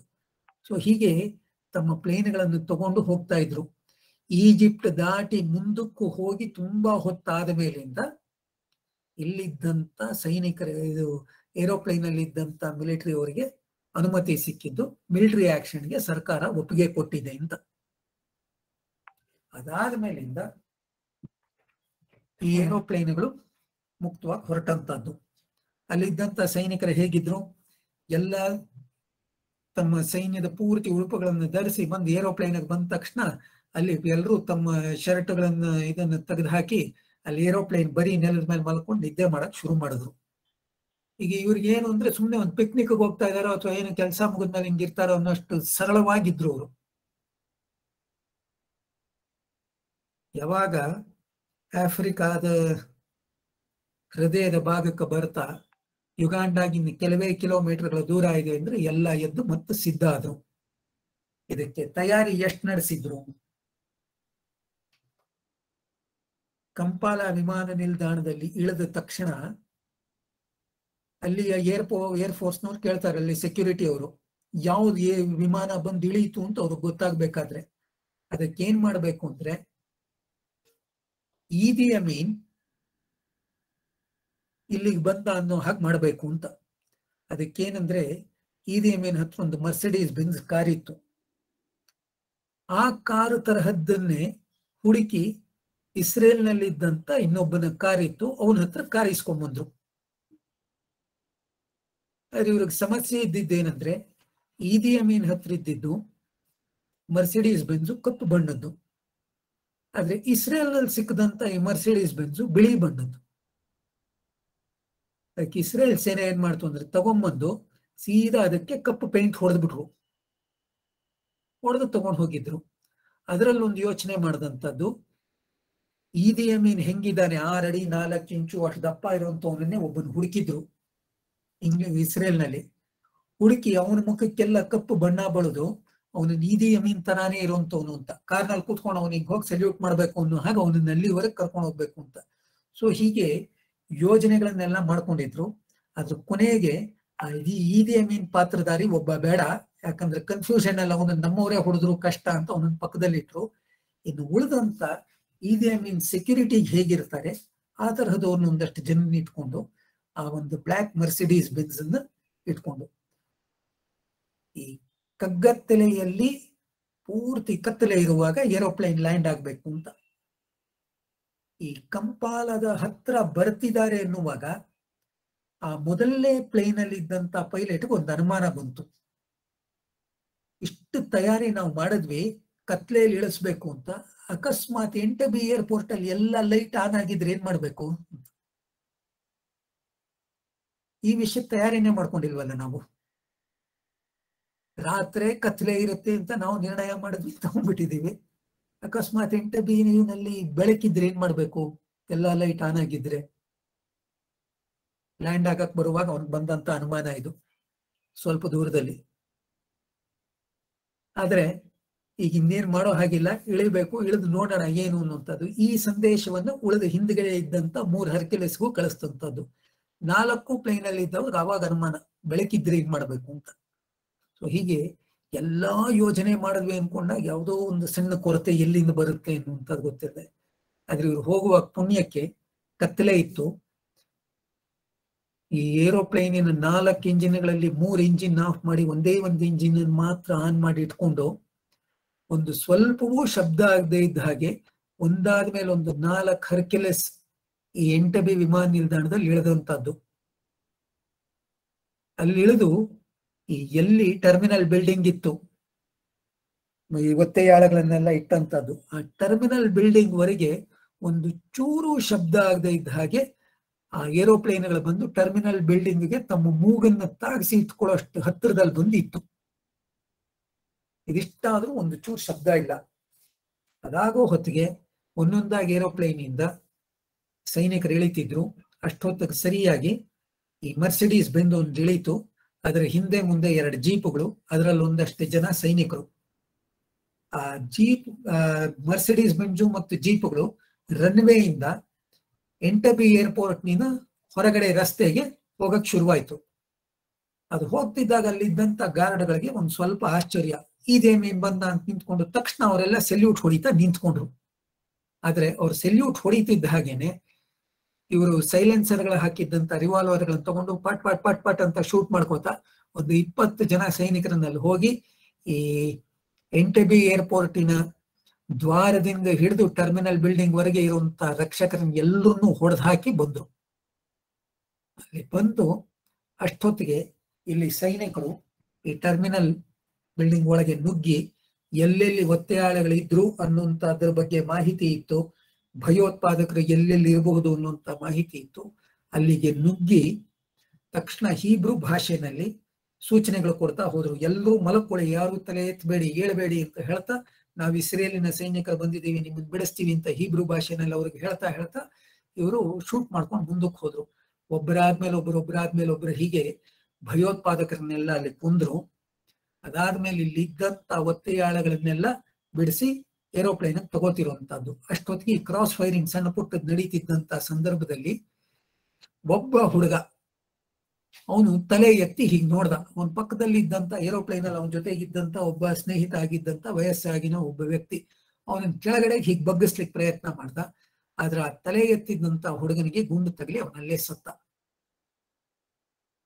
ಇಡೀ ಈ ಆಪರೇಷನ್ ನಲ್ಲಿ ಮೊದಲನೇ ಕ್ಯಾಶುಯಾಲಿಟಿ ಆ ಹುಡುಗ. ಇದರ ಜೊತೆಗೆ ಎಲ್ಲಾ ಒತ್ತೆಯಾಳಗಳನ್ನು ಬಿಡಿಸ್ಕೊಂಡು ತಕ್ಷಣ ಏರೋಪ್ಲೇನ್ಗಳನ್ನು ಹತ್ತಿಸಿದ್ರು. ಕೆಲವು ಸೈನಿಕರಿಗೆ ಗಾಯ ಆಗಿತ್ತು, ಅವರನ್ನು ತೆಗೆದ ತಕ್ಷಣ ಅಲ್ಲಿದ್ದಂತ ಹಾಸ್ಪಿಟಲ್ ಅಲ್ಲಿ ನಿರ್ಮಾಣ ಮಾಡ್ಕೊಂಡಿದ್ದಂತ ಪ್ಲೇನ್ಗಳಿಗೆ ಹತ್ತಿಸಿದ್ರು. ಇದೆಲ್ಲ ಆಗ್ತಾ ಇರುವಾಗ ಈ ಇಡೀ ಆಪರೇಷನ್ ನ ಗ್ರೌಂಡ್ ಕಮಾಂಡರ್ ಯಾರಿದ್ದ, ಯೋನಿ ನೇಟಾನ್ಯಾಹು ಅಂತ. ಅಂದ್ರೆ ನಮ್ಗೆ ಈಗ ಗೊತ್ತಿರುವಂತದ್ದು, ಇತ್ತೀಚೆಗೆ ತಾನೇ ಇಸ್ರೇಲ್ನ ಪ್ರಧಾನಮಂತ್ರಿ ಆಗಿದ್ದಂತ ಬೆಂಜಮಿನ್ ನೇಟಾನ್ಯಾಹು ಇವನ ದೊಡ್ಡ ಅಣ್ಣ. ಯೋನಿ ನೇಟಾನ್ಯಾಹು ಈ ಇಡೀ ಆಪರೇಷನ್ನಿನ ಕಮಾಂಡರ್ ಆಗಿದ್ದ. ಗ್ರೌಂಡ್ ಅಲ್ಲಿ ಇಡೀ ಸೈನಿಕರನ್ನ ಅವನು ನಿರ್ವಹಣೆ ಮಾಡ್ತಿದ್ದಂಥದ್ದು. ಅವನಿಗೆ ಒಂದು ಗುಂಡು ಬಡೀತು, ಅವನನ್ನ ತಗೊಂಡು ಹೋದ್ರು. ಅದು ಉಳಿಸ್ಕೊಳಕ್ಕಾಗದೆ ಅವನೊಬ್ಬ ಸತ್ತ.